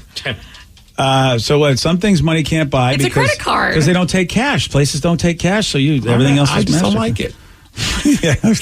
Again, I feel like you would have been the guy. I have a MasterCard. You'd be the guy in the boardroom, and they'd be going, "Dude, this is a great idea. I don't like it. Okay, do not like Man, it. if money can't buy it, we shouldn't be using our credit card, man. Okay, first of all, you are the wrong person to endorse being responsible with credit cards and money at all. All right, fair enough. Well, hey, the good news is you lost. I think that's so close. Yeah, were you though? What were some of the other options for their slogans? I wonder. Hey, you could stay out of debt, but don't you just want all the things? Yeah, there you go. MasterCard. Worry about it next month. MasterCard. MasterCard. Can't afford it? Don't worry. You could always just go bankrupt. MasterCard. There you go. Well, thank you for participating in what I thought was a very successful Steve loss. Now I'm just trying to think of a time when chicken fingers I've ever even seen it anywhere. Dude, Vicky, did you find chicken fingers on any sort of Chinese menu? They look like when you get the sweet and sour chicken and stuff, so it looks kind of like not a beer batter, but similar. It's What do not they call breaded. them? They don't. I put chicken fingers, and that's what I got. Well, that's what they are. That's literally what they are. Yeah, but I was looking to see if you went to a menu. I'm looking at menus. I don't see chicken fingers anywhere on a menu. What about a poo-poo platter? What does it say on That's the? what it's saying. It's just. Does it say chicken strips now? It says chicken. Just says chicken, man. Oh man, maybe it's a Northeast thing, or at least a Massachusetts thing. Maybe that was the only place because we always called them chicken fingers. Okay, I think you're making it up. Well, no, there are fish fingers. They do say fish fingers in England, so maybe that's why Boston, because we're the first place they came to. So we still have a lot of the English terms. So you guys never heard of chicken fingers your whole life? Fried chicken. I've heard the term, but I don't remember ever seeing a chicken finger. Yeah. Well, yeah, you probably have. It's probably that chicken strip thing that you have. How about you, Well, Vic? chicken strips don't look like fingers, though. Well, do fish sticks look like fingers? I mean, they really don't either. They're just like long, but they're perfectly rectangular square. Yes, they look like Whereas everything. Chicken strips are just kind of like whatever shape they want to be. Yeah, you're right about that. But again, in batter fried, the Chinese, whatever the Chinese food batter is, which is so delicious, whatever that is. Is that like a tempura or is it just something Is it else? tempura? I don't know. I think you're right. And that tempura thing, it is a very misshapen, but it's still a long, cylindrical, misshapen, delicious delicacy. I also like how Sarah's just looking at us like we're crazy. Like she has the best taste I gotta in tell food. you, if not for her parents, her crazy parents that raised her the way she was, she would love chicken. Oh no, I know where Danny's going with this. Danny's got a bone to pick with us, Sarah. As do I. I'm really not happy with is it bone the Sarah. right word? What happened? Oh, more of like a pizza to pick. Oh yeah. Yeah. Yeah. I had a feeling you guys were going to hate me for this, but Vicky got Moto Pizza over the weekend for an early birthday celebration. Which you ordered it months in advance and finally got it. Yes, she got it, I believe, on Saturday. Yes, and I was nice enough to save you a slice. Yeah, you really were. That was really nice of you. It was so sweet. Okay, so Vicky, did you like the Moto Pizza? It was so good. The cheese blend was, I don't know what it is, what they put in this special cheese blend, but it's tangy and salty and delicious, and I want to bathe in it. Here's the question. How did you like the sauce? It was tangy. Like, it wasn't super sweet. I really liked it. It was different, though, wasn't it?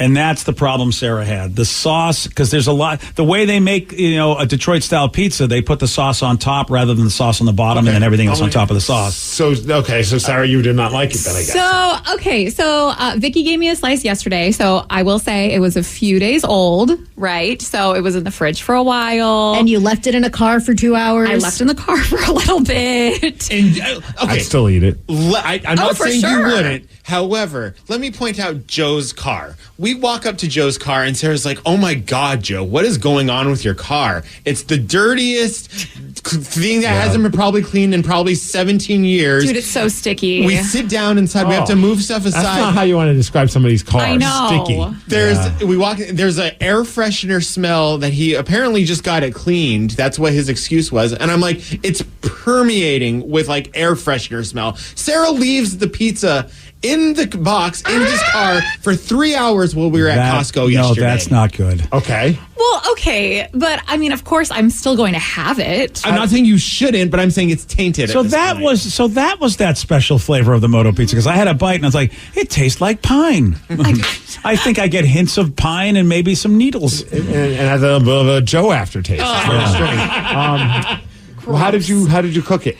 I put it in the toaster oven. Okay. I was not going to microwave it because, I microwave assumed pizza. that you did when I heard that you didn't like it. I'm like, I bet this No. basic woman just microwaved. See, sometimes though, I told her she should have microwaved it for a couple of seconds because it's 2 to 3 days old, and you need to bring back the softness. Yeah, you do. Sometimes when something gets stale, the microwave will bring it back and make it fresher. Then throw it in the toaster oven and let it be toasted. I didn't do the microwave part, so I just put it in the Yes, you toaster did oven, got it to it where it was a good temperature, had a few bites, and then was kind of, that's it. The more she had, Underwhelmed. unimpressed. The more she had, the worse it got. Like, she liked the first bite, and then all of a sudden she was eating more, and she goes, you know what? It's getting worse every time I bite it. The crust I'm really starting to question who she is as a human being. I honestly am I was going to rage text all of you last night in all caps and be like, what am I missing here? What is happening? We didn't decide to eat it after sitting in a sticky car for several hours. Yeah, so I am,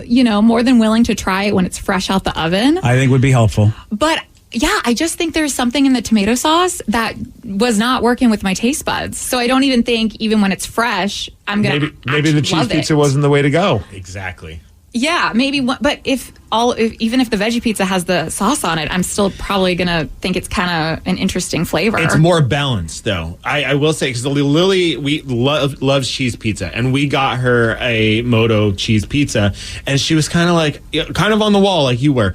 But then my girlfriend had gotten the plant one, which is kind of like almost like described as like a Caesar salad on top of the pizza. Right. And Lily tried that one, and she was like, "This is the best pizza I've ever had." Yeah, that sauce is definitely different, definitely tangy. And I had the ballpark one, Danny, which, a lot of people think the ballpark one is not as good as what you can get at the restaurants.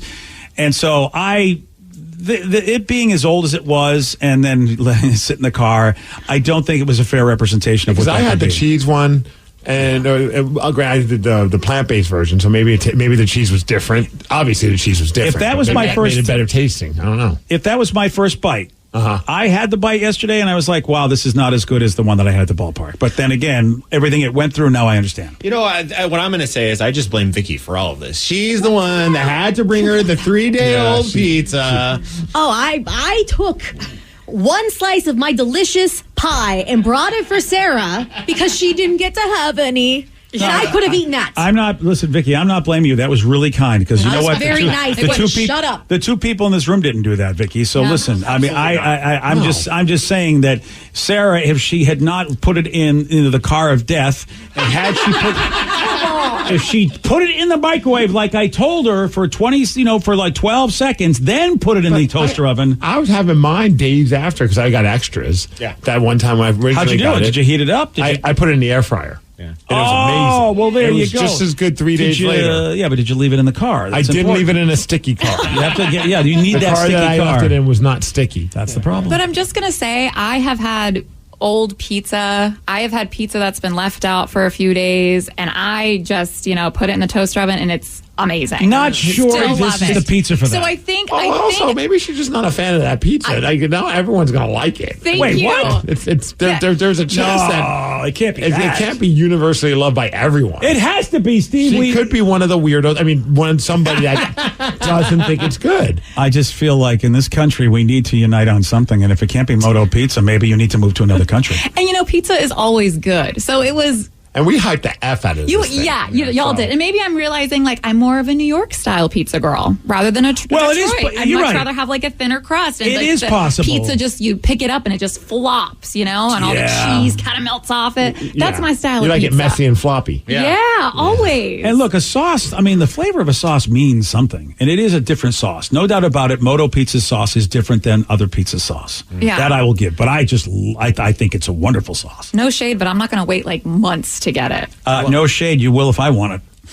Okay, no. You're going to have to pick it up on your own. No, I order you. It's not like we're all waiting to eat until we get this pizza. It's just we order it, set it, and forget it. It's like, okay, in a few months, next week, I get my pizza again. Yes. Yeah, guess who won't get a slice? None of us. No, of course not. I don't deserve a slice. I won't appreciate it. That's y'all why are Vicky's grown awesome. adults that could get your own pizza. Oh, yeah, or you could be like Vicky and a giver. Well, Vicky does not have the same appetite as Steve Migs here. Also, I feel like Sarah's tainted it. It doesn't make me want to be a giver anymore. What about me? I liked it. You've had it. You've had it at the ballpark. The person that we still need is the great Joe Genie, who's the chef. Just don't get it in your car, Joe. Joey's car. Hey, Joe, what's going on with your car? No, wait, look, so maybe this is for another time. I can tell you what's going on. His car is like a glazed donut.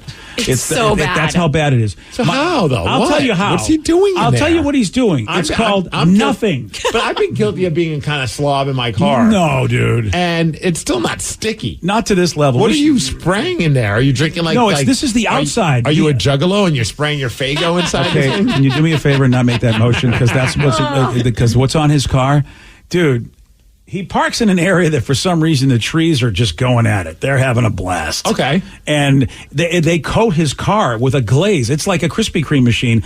But the thing is, Joey D's, I've told him, got him a new car, said, Joey, you need to wash this more than the average person because you park under a lot of trees. Your car's going to get wrecked. Dad. Oh, you think you're so smart, huh? Ask me when the last time I got a car wash was. When was the last time you got a car wash? Sunday. Joe? That's when. Okay. 2 days and my car's all sticky and, well. Yeah, you got to go a lot. I know. It's because of when was the last time prior to Sunday you got a car wash? Like 2 weeks before that. Oh, 2 weeks. Forget about it. You can't get into your car after 2 weeks where you park it. It rains, and then the rain gets on my car, and it gets sticky, and look, I got problems. Is it sticky inside? No, it's perfectly clean Dude, inside. it's weird. It is not perfectly clean inside. I think a lot of people who have to park on the street know what it's like with all these trees. I have never seen such a glaze. Or is it that, because Joey, I think he goes more than 2 weeks. And I just want to say he has parking at his apartment. He does? That he doesn't use. Why? So there's a way to avoid this. Are you renting out your parking spot? Look, okay, the garage is smaller, and I can't fit my car in there. You have a small car. How is that possible? Hey, I don't draw the lines. It's not my job. I don't know. Talk to my landlord. He's got an Elantra. That's like a small. How can you not fit that in a spot? Yeah, Joe, what's going on, man? Well, I don't know how to explain it to you guys. Look, there's a pole. It's pretty pesky. I can't get my car around it. Okay. I do like what he did there. That was a nice Fenway Park relay. Good job, buddy. All right. Listen, Steve, so you can't fit a compact car in the compact space. into a compact parking spot? I'll take a video and I'll show you why I can't fit my car in there. Okay, Danny, you've got to go to his place. We've got to get a video of him trying to figure this out. Yeah. All right. And get some Moto Pizza while you're at it, too. That'd be great. All right, it is time for Listeners on the Loose. That means you get to pick the topic. You get to guide the show. Call us, text us, 206-803-ROCK. We got your calls. We got your texts. We'll take those at 9:17 on The Rock. BJ and Migs, mornings on The Rock, 99.9 KISW. 99.9 KISW, The Rock of Seattle. It's Listeners on the Loose. Brought to you by the Washington State Fair. You pick the topic, you guide the show. 206-803-ROCK. That is the number to call. That is the number to text. And do remember, when you get through, follow the rule of Stefan. It's a simple rule, BJ, and that's to show some energy and bring it. Otherwise, you'll be gonged.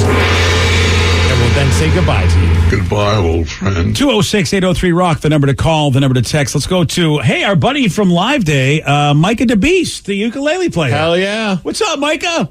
What is happening, fam? How's everybody going? How are we going? I don't know. I mean, I'm doing okay. I'm sort of standing in one place right now, but I'm doing it. How's life been for you, buddy? I know that you rekindled your creative music playing career at Live Day and said, you know what, I want to do more of this with my life. And have you been able to do that? You know, I really started putting in some work on it for a while, and I realized, man, being an Instagram and TikTok kind of guy, that's tougher than I thought it was. Yeah, it is. You know, actually spending the hours and the energy just trying to get content up there every other day or whatever, you know what I mean? So I kind of got burnt out on the internet part of it, and I just sort of went back to singing love songs to my wife in the evening. There you go. But yeah, I'm loving life. We just moved into a new house, and we just got a new puppy, and things are pretty amazing. Look at this life. And but the craziest thing happened. I was offered a drumming position at Bumper Shoot this weekend. I didn't even know you could drum. Did we know that Micah could drum? No, I didn't. So how are you? What is it going to be? Awesome. Where are you part of? Is like a group, and then you want to give the group a name and when you're playing? So it's interesting. Inside Memorial Stadium, they're going to be doing this interactive art installation called More Cowbell. And these guys, they researched the history of cowbell throughout the history of music and where it's come into play off and on. And so there's going to be a whole exhibit with a drum kit in the very middle of the stadium, right on the 50-yard line.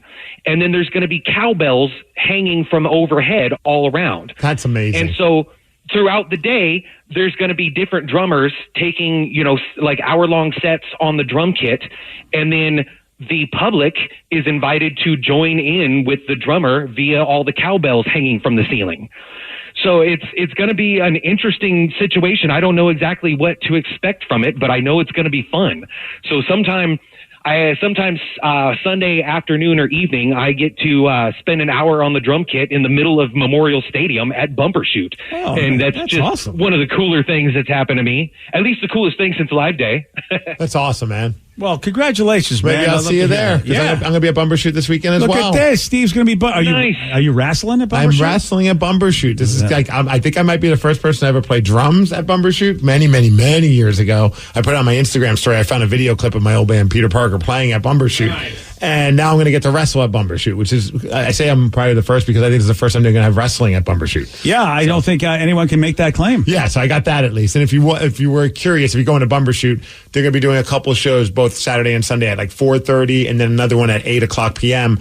And we're based right next to the Space Needle, which is going to be such a great visual, right by Mopop, where that weird, like, orangey, peach-looking maze is, like that parking lot. Kind of by the Mopop, right by the Mopop parking lot, little area, right by like the silver part of it all, and it's just directly underneath the Space Needle.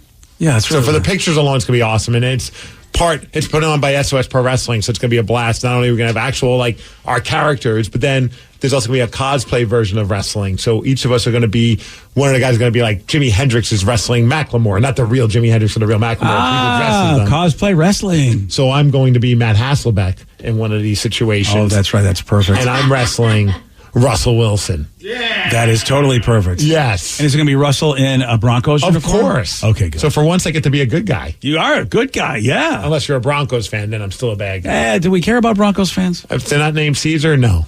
Even then, if they're named Caesar, I'm not sure I care. Okay, fine. Yeah, but all right, fair enough. I mean, I can try at least. It'll be fun, man. Bumbershoot's going to be a lot of fun. So when's that? What day is that happening? Saturday and Sunday. Bumbermania. Yeah. Bumbermania with Steve Migs, a.k.a. Matt Hasselbeck. Yes. That's actually kind of fun. That's a fun idea. Yeah, it's going to be a lot of fun. We're going to have a good time with it. 206-803-ROCK, the number to call, the number to text. It is listeners on the loose. Someone texted and wanted to know, hey, have you guys heard about the punter for the New Orleans Saints? This guy sounds awesome. Okay, so we've got the best punter.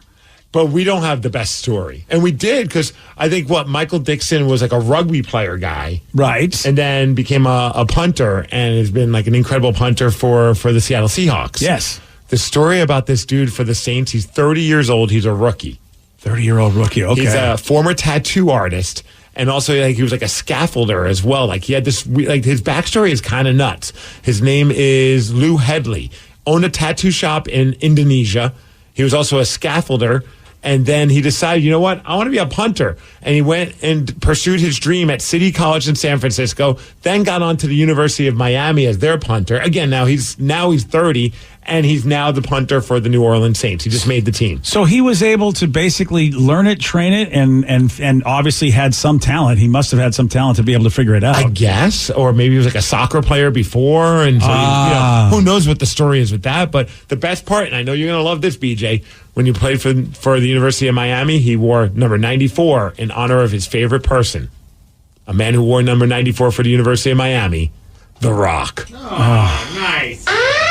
I forgot The Rock he went to the University of Miami. Yeah. I really thought it was going to be somebody I liked. You got me all excited. I thought 94 was going to be some sort of geeky reference or something. No, it's the friggin' Rock, man. Dwayne The Rock Johnson. Yeah, He played for the University of Miami. he He is. was number 94. Yeah, I know who he is. He even put up on his Twitter, said, love seeing this. Congrats, brother. Hardest workers in the room. Oh, did he put something on a Twitter page? Nothing about Terramana? Oh, wow. That's a shock that The Rock was posting something. That's so out of character. That's awesome. Is it? What a feel-good story. The stories feel good until the whole Rock thing with 94. That kind of just diminished everything. That's why I had to bring I it hope up. this guy fails. I hope he's on the IL. Why do you want to see him fail? You want to see him get injured because he's a fan of The Rock? Not a life-threatening injury, but he's like a stub toe? Yeah, something, yeah. And but look, punting is an art. We'll see how he does because Michael Dixon is unbelievable. And when you have a good punter and you've got a team that has to keep it close, being able to pin those guys the way he does is pretty amazing, and they're very, very valuable. So that's look, it's amazing he made the NFL. I mean, that's and the Saints. I mean, I don't know how they're supposed to do this year, but I don't feel like they're a horrible team. I don't think they're projected to be horrible, but I haven't paid attention. Yeah, I'm not too sure either. Yeah, so that's got to mean something if they signed you. But again, he was on the NFL at 30 as a rookie. That's a fun backstory. Only a punter, though, really. Long snapper, too, I feel like could pull that off. Yeah, you're probably right. Yeah, somebody that doesn't have to do much. If I had like a kid that was growing up, he's like, I want to play football. I'd like to learn how to be a long snapper. I feel like you have a very good chance of making the NFL if you could be good at that. Oh, yeah. A way better chance than if you want, I want to be a quarterback. Well, everybody and their brother wants to be a quarterback. Field goal kicker is the way to go, though, man. You still have you still could be a star. Ooh, you that's can also a lot be of pressure, you can be man. a GOAT, though, but I mean, you don't really go through I know you do. I know you go through the rigors of it all, but even the NFL players make fun of the field goal kicker. Like, those guys are over there and nobody likes them. Kind of attitude. No one gives the long snapper a hard time. I know, you're right. They don't even know they're on their team. Yeah. You're right. Nobody ever gives a long snapper a hard time. I don't know. Maybe they do a little blocking. I don't know. But anyway, it's getting exciting. September 10th, first game, baby. They got a lot of time off between the last exhibition game and the first game of the season. It's almost 3 weeks, isn't it? When you think about it. Last game was what? Last Saturday? It was on Saturday. And the 10th is the first game. So it's 2 weeks, right? Is it 2 weeks? That's all it is? All right, 2 weeks. We're 11 days away. Okay, I think you're right. Yeah. No, that makes sense. Yeah, that's not 3 weeks, BJ. You know what? In my brain is what it is. It feels like a long time, man. As it makes, have you seen El Estepario Siberio? He's a drummer that posts a lot of videos and covers on YouTube. He's really good. One of the best drummers I've ever seen. I did not realize that was his name, but I do follow him on Instagram. Even if you're not a drummer, he is the most fun drummer to watch because he does everything super fast and he's got like crazy stick tricks and he can play everything, which is like one hand. He's that good. Oh, like he can do a whole drum part with just one hand. He can play very complex parts, and while he's playing, his sticks are flying left and right. Whoa! Like he's someone that, like, even if you're not a drummer, you'll have a lot of fun watching him because he's visually entertaining. Wow! And is he? I mean, he seems like he's talented. Oh, he's next level talented. It's sickening how good he is. Does he work for anybody? I don't know if he needs to. He has so many followers on YouTube and Instagram. I feel like that's how he makes his money. But you know what? I have no idea if he does. Yeah, it's always hard to know how much money people are making off of this. That's true. I mean, now granted, he might have sponsors, that's a whole different animal if he does. He always has nice drum sets, so yeah. I feel like he's definitely getting the hookup from the drum companies, and maybe even more. Who knows? But I watch him, and it's almost like he's so good he makes you mad. But he seems so likable and nice, so you don't want to be mad at him. But you're like, you're too damn talented. Yeah, how look at dare that. you be that good? That is, you feel like. Boy, if you feel like at some point some band would want to feature him. Or he just doesn't want to do it. Yeah. I mean, it might be, I don't want to tour. I don't want to do any of that. I'm just a really freaking great drummer. But how much money do you think it would take for Steve Migs to go on tour? I mean, somebody would say, here you go, Steve. Man. Here you go. How much would it take for you to do, let's just say a 10-concert tour date, whatever, maybe 20 concerts, whatever. How much would it take? We'll give you 10. Well, they're just going to only put you on 10 shows. 10 shows and that's it? 10 shows. I mean, yeah. Would you do it for 10? Let's do it for free. Oh, wow. Okay, never mind. Never mind. I couldn't make that my career because I wouldn't be. I want to definitely have enough money to make it worth being like, babe, I'm leaving and I'm not going to be around you and Tatum, so we're going to FaceTime for a few weeks. But I couldn't completely stop everything, and unless they could go on tour with me, I wouldn't be able to be away from Tatum that long. You probably could. You could probably bring. That's what actors do. Actors always bring the people. Depends on if I'm on a Foo Fighters level of a band, yeah. But if I go on touring, that's a make 'em up. How much would it take? That's what I'm saying. How much would it take? It is Foo Fighters. Dave Grohl says, how much do they have to pay you? We have a sold out summer tour. Well, I might as well shoot. I might as well, hey, beggars can't be choosers. So I want at least 10 mil. Oh, 10 mil. All right. Whoa. Easy. Yeah. Wow. That is all right. 10 mil. I love how, by the way, if they said 5 mil, you're turning them down. No way. Bro, if they said $5, I'd probably be like, sure, come on. sounds like a blast. I love how you picked out 10 million. What are you saying? Any amount of money? I might as well make a lifelong, I might as well take care of myself and my kid for the future. Mr. Migs, we only have 8 million. I said 10 million, Mr. Grohl. Come on, Grohl. That's unbelievable. I would have done it for 6 figures, man. 6 figures is, that's not a bad thing to go take or whatever. How many Plus weeks? all travel costs covered. Everything's covered. Dude, you guys and the family's got a place. Do it for free. That's the problem. Yeah. You're telling me that I would do this in a heartbeat. But you were saying this guy probably doesn't want to do it. Maybe he doesn't, I'm saying. I'm saying everyone's got a price there, bub. Well, and apparently, according to somebody, they say, El Stapario is in a band and he has his own signature drum line. Well, that makes sense. The man's in a band. He's advertising his stuff. How does the band feel about this? Oh, my. I mean, if you're making money and this is your full-time job. But the lead singer sometimes got the massive ego. All of a sudden you realize your drummer is the most popular guy in your band, not because of your music. Oh, yeah? It's because of him just drumming on Instagram. Time to get a new lead singer, got buddy. one name for you, buddy. Who's that? Bun E. Carlos. Arguably the most famous dude in Cheap Trick. I know you don't know because you're young, but he was the guy in the band, even though Robin Zander was the lead singer. Okay. I'm just saying, it can happen. I know. All right. And according to Wikipedia, he is a past member. Who is? They probably kicked him out of the band because he's too popular. His real name is Jorge. Jorge. Oh, what's his fake name again? El Stapartario. El Stapartario. Estapario? El Estapario Severaño. So it's like the Siberian steppe, I think. So, like the steppe, I'm guessing from the drumming. Oh, okay. I'm assuming. Have you ever heard of the Siberian steppe? No. Wow. What do you mean, like that as a name? No, as a drummer. I thought that was a follow thing. him on Instagram. I didn't realize that I was following because I never even bothered to look at his name. I just I was like, this guy's got some really cool drum things. I'm going to hit follow. I never knew that his name was El Stepario Siberiano. It's a great name. He's self-taught too. This is crazy. Dude, the guy's probably killing it. He's killing it. It's probably why he's not in the band anymore. And he's 27 years old. What? 27. No, he shouldn't be. And That's he's got wrong. his own line of drums, dude. And his drums are really cool looking. This guy, see, these are people that I just found out about this guy today. That's why the internet and everything, you just don't know how people are making money. You have no idea in their own little world of celebrity. Because you can say 2.6 million followers he has. That's a lot of followers. Yeah. Yeah. And that's just on Instagram. I don't even know what his YouTube. Dude. And he's probably on TikTok, right? He would have to be, I would think. He's got 2.64 million subscribers on YouTube. That's a good amount. We figured it out one time. Vicky went and figured out how much, how many views you get, how much money you get from YouTube. And usually when you're up in the millions, you have a chance at least making six figures. So, yeah, well, I think he's doing okay. From YouTube itself, not let alone whatever he gets from sponsors and stuff for putting stuff in there. You pick the topic, you guide the show. Bun E. Carlos. That's right, buddy.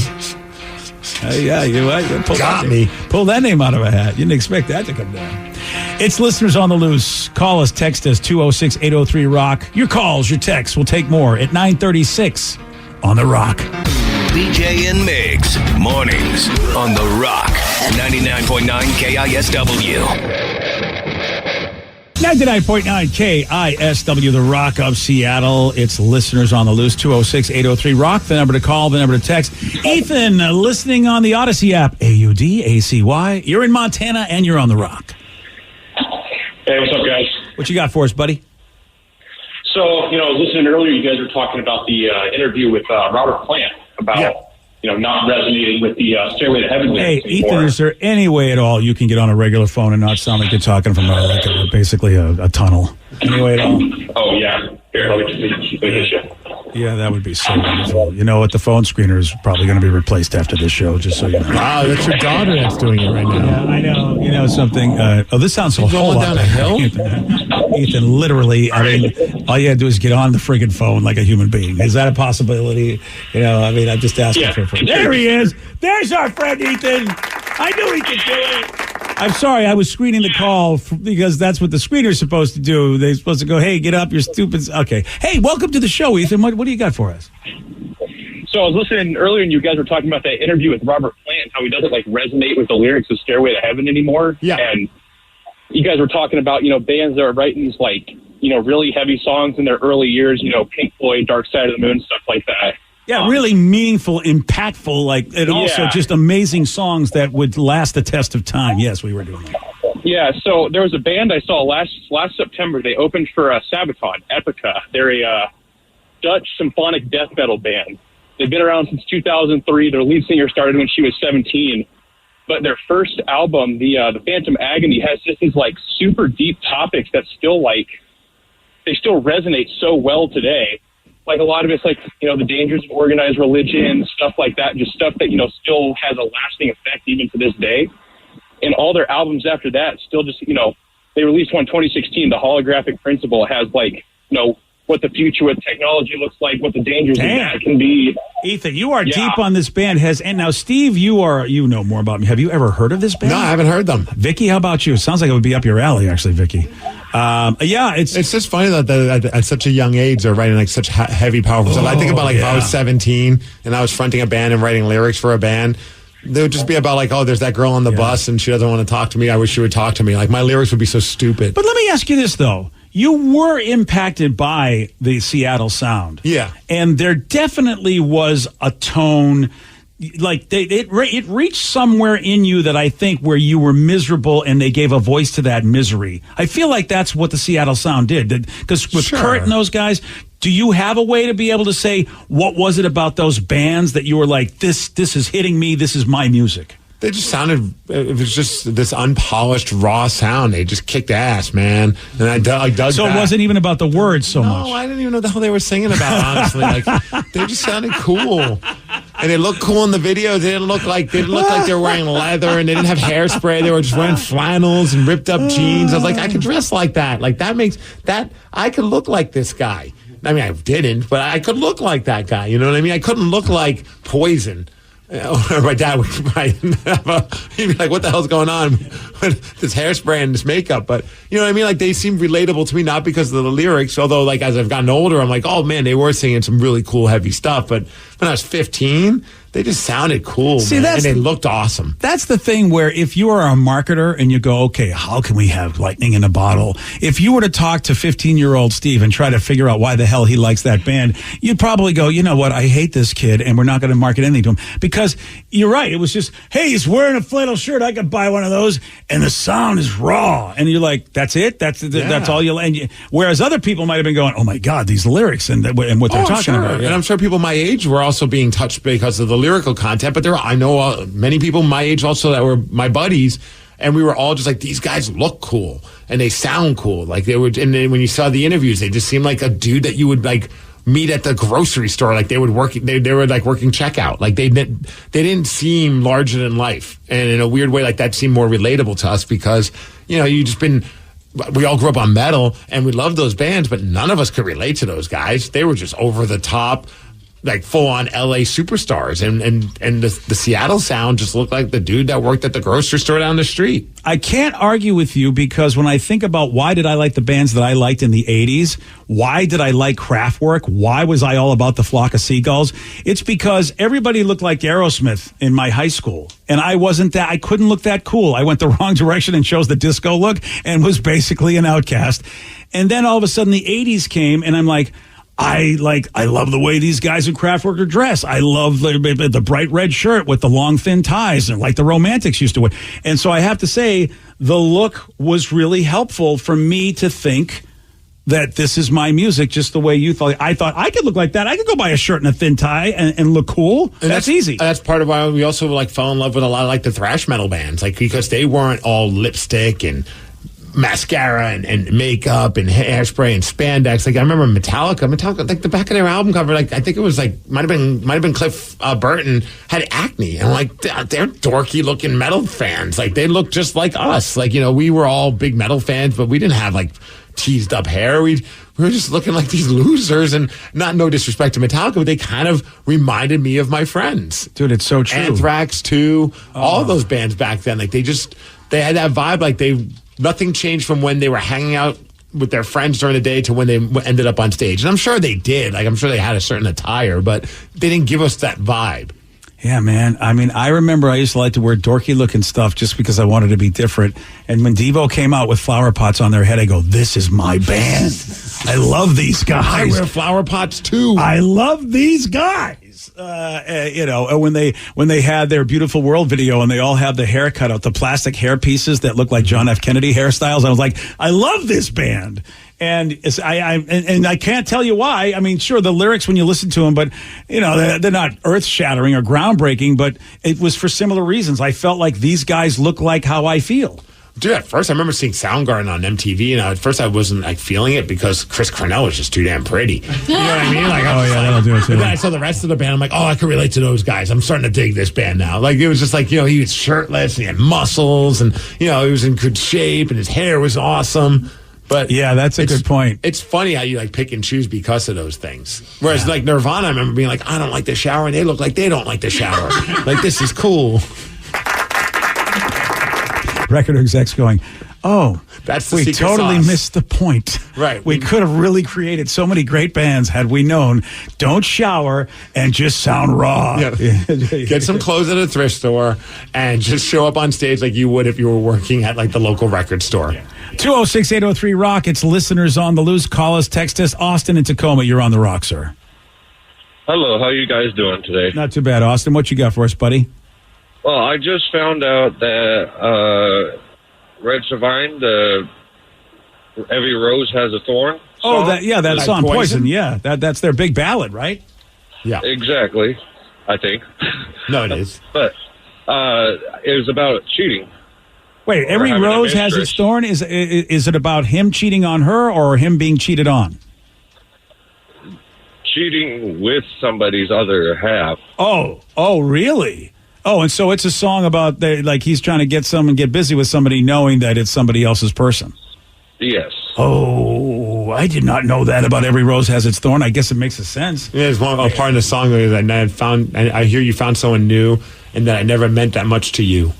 Deep, man. Oh, wow. So is he being... Instead of making love, we both made our separate ways. Whoa. It's sort of like what happens after Pina Colada. Had they figured out that they were the same person trying to cheat. Because Pina Colada is a cheating song. It's not cheating, yeah. Yeah. It's you didn't know that either? Pina Colada is totally about cheating. The guy's trying to hook up with another chick. But the trouble is, the woman he's messing with on the try to get woman section of the paper, whatever the hell they were doing, it was his wife, and she was also wanting to cheat on him. So they really dug each other, not realizing they were cheating with their own spouse. I'm shocked they haven't turned that into a Hallmark movie. It really is. I mean, you're right. It's a Hallmark movie waiting to happen. But now Poison the song says, is actually called Escape, and then it's the Pina Colada song. I know, you're absolutely right. But so nobody they're trying ever to calls it escape from each other's relationship? Yeah, and right back into each other. I never realized the first lyrics were, I was tired of my lady, we'd been together too long, like I've worn out recording our favorite song. Yeah, isn't that a horrible lyric, but so poetic? Wow. It's like, I was tired of my lady. I hate this person. So nowadays, if they redid it, it would be like them chatting online and then catfishing each other. Yeah. Not realizing that they're in a relationship. Every rose has a catfish thorn. Yeah, no, okay. I just knew that a cowboy was singing a sad, sad song during that. That's about all I knew from that song, to be honest with you. That's why I love lyrics, man, because if you really pay attention, you're going, what am I singing to? This is horrible. That's why Warren Zevon's Excitable Boy, you really need to listen to it because it sounds like a 1950s doo-wop song, and it is about a horrific serial killer guy. He's like the Gary Ridgway, but they're all ooh, wow. I mean, he's singing about horrible things, but in such a fun way that you think it's a happy song, and then you pay attention to the lyrics, you go, oh my God, this guy is a horrible, horrible creature that should never get out of jail. That's part why I've always loved Faith No More, because of just music. Obviously, they're heavy, and I love their vibe, and Mike Patton's vocals are incredible. But then, when you do pay attention to some of the lyrics, you're like, how did this even make it on the airwaves or on MTV? Yeah. Some of it's just I can't believe I was singing this song in front of my parents, and I didn't even put two and two together, and they probably did, and they're just like, we have a problem. Yeah, I bet they did. Because it was dark or weird. And you're just like, hey, everybody. Right, their biggest hit's about self-love, and I didn't even realize that. Oh, yeah, that's, yeah. You're probably not a surprise to your grandmother that one of your favorite songs was about self-love. Steven, can you stop singing that song? Yeah, I think you do need some faith. Yeah, you do. All right, well, we have a question that has to be answered because Ryan Castle is off today, but that doesn't mean that we don't have questions about Taryn Daly. What do Taryn Daly and an airplane have in common? You're going to find out at 9:50 on The Rock. BJ and Migs, mornings on The Rock, 99.9 KISW. And now, the Ryan Castle question of the day. Well, Ryan Castle, he is not here, but Taryn is. And so we asked that question. What do Taryn Daly and an airplane have in common? Well, both keep a large stash of mini shots on board. Yeah. At all times. At all times. You know what? There's a theme between, I have to say, her and Ryan both have 12 packs, and her and Ryan both have access to alcohol. They're booze inspired. in copious quantities. That's a fact. Well, we get along so well. It's so true. I will say though, you know what? You're a cheerier drunk. I will say that. Ryan's a very sloppy drunk, but you are a cheery drunk. I'll give you that. Thanks, BJ. One text said both can get Steve real high. Oh, that too. Hey, let's not talk about those festivals. There's a Turkish-Dutch airline that's introducing adult-only zones for certain flights in November. It's not what you might be thinking, though. It's really so that it's not like Mile High section? Well, it's interesting. I don't know. They want to make soundproofed areas. We don't know if it is, but they want to keep people from crying babies and all sorts of annoying folks, so they'll be physically separated. But again, are they making them soundproof so that you can also have others? Because the internet was originally meant to bring us all together. Yeah, so sure people was. Find their own means to these things. Yeah, so there you go. Check that out. But it's only in a Turkish-Dutch airline. But you know what? You don't have to be in Turkey to enjoy a 12-pack. You just have to listen to Taryn next. BJ and Migs, mornings on The Rock, 99.9 KISW. Today's podcast was brought to you by Travis Gagne, bankruptcy attorney. Here's another question from a listener. Can I leave things off of a bankruptcy, like my car? You have to list all of your assets and creditors when you file bankruptcy. So you would have to tell the court and the trustee that you have the car or that you have a car loan. You could say that I want to keep my car and continue to make my payments on the car. But the court will need to know that you have a car and that you may have a payment on the car. So by leaving it off the bankruptcy, if you mean that you cannot disclose it to the court, the answer to that is no, you must disclose it. However, that does not mean that you'll lose those assets. You'll be able to keep things like a car and a house in almost all cases, but you must disclose them to the court. But you'll need to continue to make payments on a house or a car that you intend to keep. Thanks, Travis. If you have more questions about bankruptcy, you can reach out to Travis anytime at choosetherightchapter.com. That's choosetherightchapter.com. Thanks for listening.